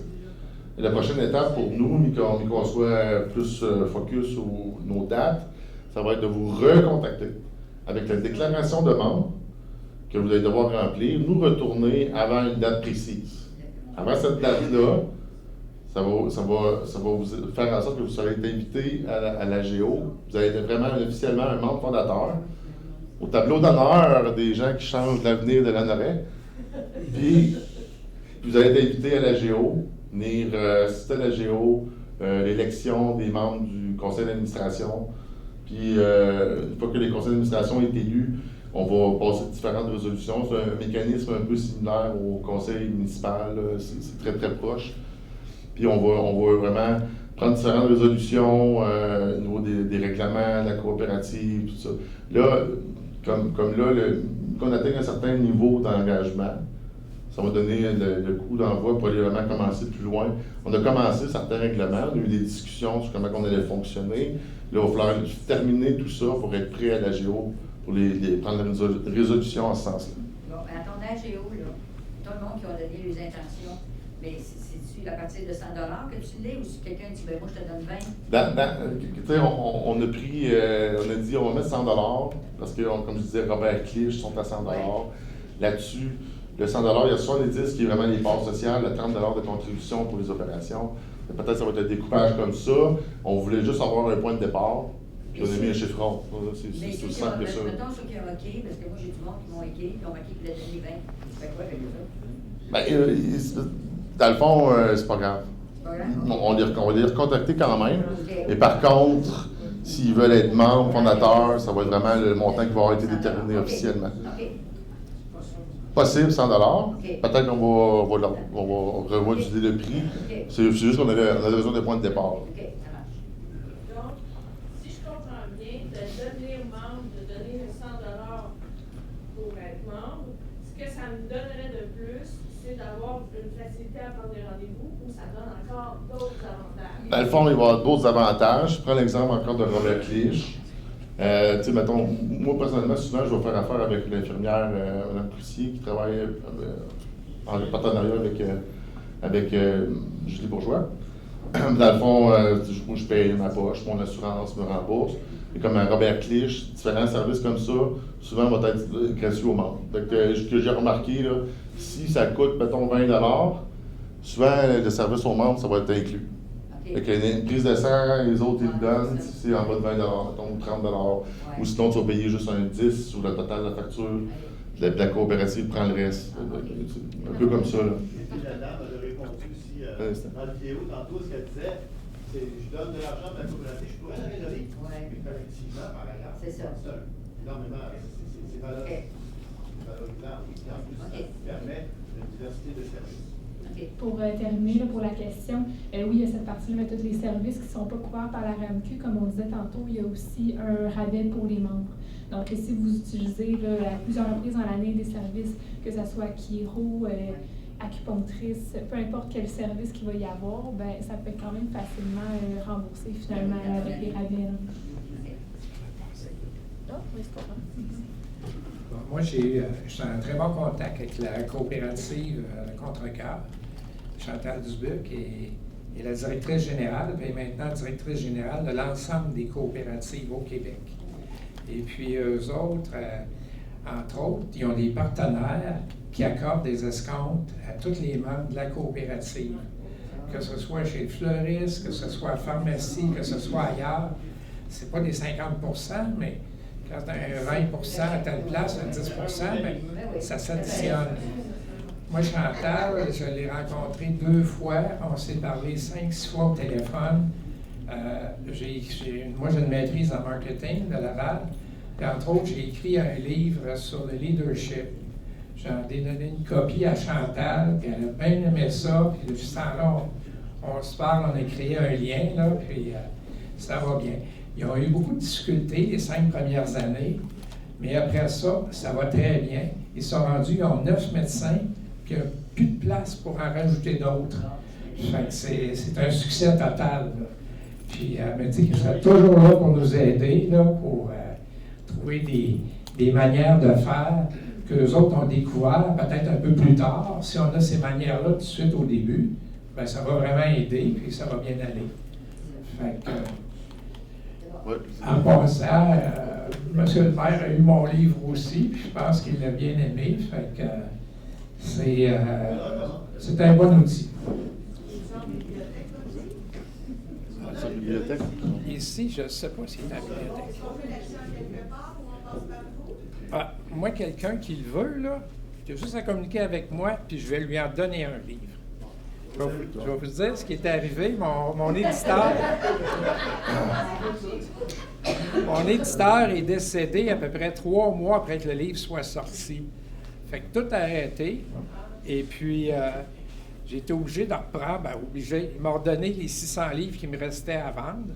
J'en avais vendu 400 en 3 mois. Puis là, je les donne. Fait que la seule chose que je demande, quelqu'un à qui je le donne, je lui demande de le lire. Puis, entre autres, Julie Bourgeois, 2 jours après, elle m'a donné un coup de fil. Puis elle dit, j'ai tellement aimé ça, là, ton livre sur les MBA, que je m'inscris au MBA. Et puis elle termine son MBA cette année. C'est 15 cours à l'université, elle a 2 enfants, elle a une pharmacie, puis elle dit que ça l'aide beaucoup.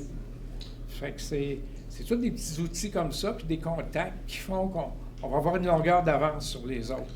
On va voir les erreurs qu'ils ont faites, les bons coups qu'ils ont faits, puis on va avoir ça pour partir. Oui, puis j'aimerais revenir, mettons, au rabais. Parce que comme je disais tantôt, les coopératives, c'est un moteur d'économie locale. Dans le fond, ça entraîne d'autres commerces ou d'autres activités économiques, même si ce n'est pas directement lié à la vente de produits. Ce que je veux dire, c'est que ça entraîne de l'achalandage, ça entraîne une vie économique. Oui? Encore là, je ne sais pas si c'est pertinent ou non. Mettons qu'une entreprise, comme nous autres, on est une BNL ou un organisme communautaire, on n'a pas d'assurance, comme beaucoup, un communautaire. Si ma coordonnatrice serait intéressée, mettons, à prendre un abonnement pour tous les membres de son organisme, est-ce que ce serait quelque chose? C'est quelque chose qu'on a discuté, effectivement, des services aux entreprises. Ouais. D'ailleurs, un peu pour ce qu'on disait, M. Carrera, qu'on a joué dans l'équipe. Le livre, pour vraiment, tu sais, dans le fond, encore une fois, Robert Clich, je les nomme souvent, c'est parce que c'est une coop très importante au Québec, et quand même grosse, elle a deux sites de prestation de services. Ils ont tout un volet d'offres aux entreprises. Je pense que Jeanne t'a parlé dans l'introduction, il me semble. Puis l'idée, c'est qu'on veut développer quelque chose pour nos entrepreneurs, pour vraiment, dans l'optique de générer des revenus, pour ne pas être en déficit, là, offrir un portefeuille de services pour ces gens-là. Mettons 100$ que tu donnes, là. Mettons qu'ils demandent de donner à peu près 100$. À peu près, tu te donnes par année, mais là, tu te donnes une fois des... Dans le fond, devenir membre, c'est une fois. Une fois. Après, c'est des contributions aux opérations pour faire survivre la coopérative. On en met une fois par année. C'est important, cette contribution est importante, oui, mais ça reste que si on regarde le montage financier, fait mon montage financier, c'est une petite partie des revenus. Parce que c'est sûr que dans le montage financier, je ne veux pas Ça devrait être, ouais, mais ça reste que c'est important pareil, même si ce n'est pas des grosses sommes. Parce que imaginez 100 membres à 100 $, c'est 10 000. Ouais. À 10 000, on parlait tantôt, s'il y a quelqu'un à l'exception, c'est 50 000. Et aussi, je ne sais pas si on peut les enlever un jour. Par contre, Desjardins, c'est une coopérative. Ils ne demandent pas de contribuer, mais on contribue pareil. Hein? Mais ce que je veux dire, c'est qu'à un moment donné, une coopérative qui génère des revenus, surtout en alimentation peut-être, là, ils n'ont pas besoin de demander aux membres de contribuer. Ils ont assez de revenus qui génèrent automatiquement pour s'autofinancer sans problème, sans avoir besoin de demander un apport financier chaque année. Est-ce qu'on va pouvoir atteindre ce niveau-là un jour? Je suis pas mal certain que oui. Combien de temps ça va prendre? Je ne sais pas. Mais comme je vous dis, mettons, ça prend juste une blessure où il faut que tu te fasses traiter à Joliette pendant un mois, puis une fois par semaine, puis tu rentres dans ton argent. Je veux dire, quelqu'un qui travaille, en tout cas comme moi, je perds 1 heure de route, là, facile, ça va vite. Là. Stationnement. Ouais. Oui, Mme Boisjoli. Oui, moi je suis membre de l'âge d'or. Et la pharmacienne est allée à l'âge d'or, on doit parler de santé. Est-ce que monsieur le président de l'âge d'or, vous, ça vous intéresserait? Il me semble que. J'ai vu Alain tantôt. Ah oui, j'ai oublié. La parole. Désolé. Je me rappelais que quelqu'un dans ce coin-là avait levé la main, puis j'ai comme. C'est vrai, j'ai levé la main, puis on se connaît pas, c'est peut-être pour ça que vous m'avez oublié. Vous allez au micro? Vous l'avez au micro? Ben, il marche pas ton micro. Ah, il marche en ligne. On a eu Julie Bourgeois qui est venue nous faire une conférence. C'est vendredi ou samedi passé. Hein. C'est très, très intéressant. Tous les problèmes de l'âge d'or, évidemment, d'autres fait malheureusement partie. Moi, j'appuie absolument ce projet-là parce que je trouve que un des avantages majeurs, parce que je représente les personnes de l'âge d'or, c'est d'avoir des soins à proximité. Pas avoir besoin d'aller courir. Moi, mon médecin, il savait où il est, il est à Terre-Toine. Je ne veux pas le lâcher parce que alors, si j'avais un médecin ici, d'abord, je trouverais belle visage, une belle anxiété, belle affaire. Alors, j'encourage les membres. Moi, je suis un gars positif dans la vie. Alors, moi, les côtés négatifs, c'est négatif, je n'apprends même pas ça. Donc, on devrait aller de l'avant avec ça, et pour les hors et pour tout le monde, en fait, et pour faire avancer la Norette, et pour appuyer monsieur le maire là-dessus. M. Doiron, oui. La sous-question, on parle de Mme Boisjoli, en réponse, c'est est-ce que vous seriez ouvert à faire, à ce que les gens de la aillent à l'âge d'or et parler aux gens directement? Absolument. Oui, bien, on est conscient aussi qu'en faisant ça dimanche matin, le dimanche des rameaux, c'est un petit peu. Fait que d'après moi, ce ne sera pas un problème d'organiser quelque chose. Vous avez qu'à nous contacter et on va fixer un rendez-vous. Je pense que vous avez une salle aussi, vous êtes revenu à l'autre. On a une salle qu'on peut accueillir tout le monde ici. Là. On peut rentrer facilement 35 personnes. Et en plus, on va vous charger rien. Excellent. C'est ça. Et ça va être. Et c'est nous autres, les gens à problème, pas les maladies chroniques. Dans le fond, sur notre plan, on arrive proche de 11 heures. Je pense que ce qu'on voudrait faire, ce serait de remercier Marché Laurando pour le petit buffet. Puis remercier l'Organisation des travailleurs de rue de la Valtrie qui nous a amené du café ce matin. Merci beaucoup. Sinon, je propose qu'on termine l'assemblée, puis ceux qui veulent rester, on peut discuter ensemble, prendre un petit café, une petite bouchée, puis poser nos questions, si vous avez des questions. Il reste 3 des membres du comité provisoire ici, on peut vous aider. Puis je sais que M. le maire est très au courant aussi des besoins de santé ou du système, un peu comme qu'il a pris la parole. Fait que, merci beaucoup. Alors, moi, je vais faire une chose. Je vais apporter une caisse de 30 de mes livres. Je vais donner ça à la bibliothèque. Vous aurez juste à le demander. Fait que là, c'est pas tout le monde qui est au courant. Fait que vous allez probablement tous capables d'en avoir un. Puis sinon, vous avez mon adresse.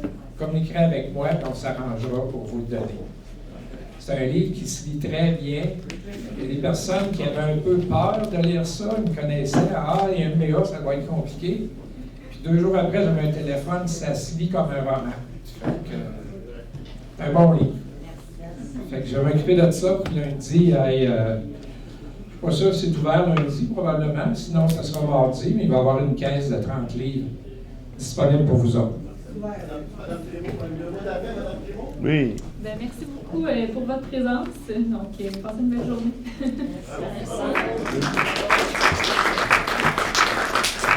Monsieur Villeneuve, vous êtes content du nombre de personnes qui sont présentées ce matin? Oui, bien, c'est sûr que probablement et assurément que les gens vont en parler. Alors, bouche à oreille, il n'y a rien de mieux que ça pour propager une nouvelle. Puis je pense que c'est une belle nouvelle. Dans ce qui a été annoncé, c'est peut-être le début, qui sait, d'une belle grande aventure. La Ville appuie le projet? Bien là, moi, je peux parler au nom d'André Villeneuve. Mais par contre, je peux vous dire que quand je regarde les résolutions qui ont été passées dans le passé par les conseils avant nous, il y avait une volonté affichée de promouvoir donc l'accès de proximité à des infirmières ou médecins à la Noret. Alors déjà là, je pense qu'on est sur une belle lancée. Personnellement, je suis tout à fait d'accord. Et puis quand on regarde les exemples partout ailleurs, comme je nommais tantôt Saint-Gabriel, où les 7 municipalités ont décidé d'investir dans la nouvelle coopérative à Saint-Gabriel, ben je me dis pourquoi pas. En terminant, c'est un argument de vente possiblement pour la municipalité encore pour inviter les gens à venir rester à la Noret? Bien, écoutez, il y a des développements qui sont en marche présentement, que ce soit à l'est ou à l'ouest de la municipalité. Mais côté développement, je vous dirais que... Est-ce que ça incite les gens, selon ma question dans le fond, est-ce que ça incite les gens à venir rester à la Noret, vous pensez, s'il y a une présence de écoutez, rappelons-nous, là, reculons de 100 ans en arrière, là, c'était quoi le must, excusez l'anglicisme, mais c'était quoi l'attrait le plus important pour une municipalité? C'était d'abord le curé, le notaire et le médecin. Alors, ça a changé un peu, mais ça reste encore important que dans une communauté, on puisse avoir accès à des soins de proximité en santé.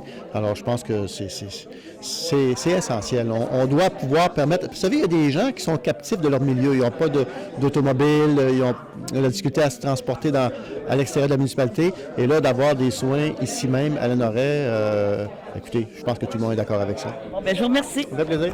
Je suis en compagnie de M. Martin Gagnon, qui est un des membres du comité pour fonder une coopérative santé à la Noret. Êtes-vous content de l'assistance aujourd'hui? Oui, ça a très bien été. Il y a eu une très bonne participation. Le centre est presque plein. Je pense que ça démontre quand même l'intérêt que les gens ont avec ce projet-là, qui est quand même très important pour les citoyens. Vous croyez que c'est vraiment une façon de revitaliser la Noret, dans le sens c'est déjà vitalisé, mais je veux dire d'améliorer encore l'accès à faire la promotion de la ville, de la municipalité? Bien, c'est sûr que si on a des soins de santé locaux, de proximité, ça dynamise au sens que ça va attirer probablement d'autres entreprises. Souvent, on va aller à la clinique ailleurs. Souvent, il y a un restaurant pas loin parce que des fois, on attend longtemps, on a faim, on va aller manger. C'est tout un système économique qui va être pas revitalisé, qui va se dynamiser avec la présence d'une coop. Donc, là, les prochaines étapes, c'est qu'on propage la bonne nouvelle, on invite les gens à s'inscrire. C'est quoi, là, votre plan de match, là? Oui, effectivement. Plus que les gens vont être au courant du projet, plus les gens vont signer la déclaration d'intention, soit en papier, dans les différents commerces de la Norois, ou soit en ligne, sur notre page Facebook Coop La Noret. Plus les gens vont nous donner leur appui, plus on va avoir l'écoute des différents partenaires financiers, économiques et les professionnels de la santé pour vraiment croire au projet puis qu'on aille de l'avant. Là, vous parliez éventuellement d'une fondation vraiment de la coopérative. Avez-vous, je m'excuse du mot deadline, là, mais avez-vous un objectif de faire cette assemblée-là dans un avenir? Dans le fond, on s'est donné un objectif de 100 personnes, 100 signataires qui vont nous supporter. Donc, à partir de là, on pense pouvoir structurer la GO quelque part en juillet, pas probablement à août, qui va avoir l'assemblée d'organisations réelles, puis la constitution réelle de la coopérative. Bon, ben, on va vous suivre dans les prochains mois. Merci beaucoup. Merci. Bye-bye.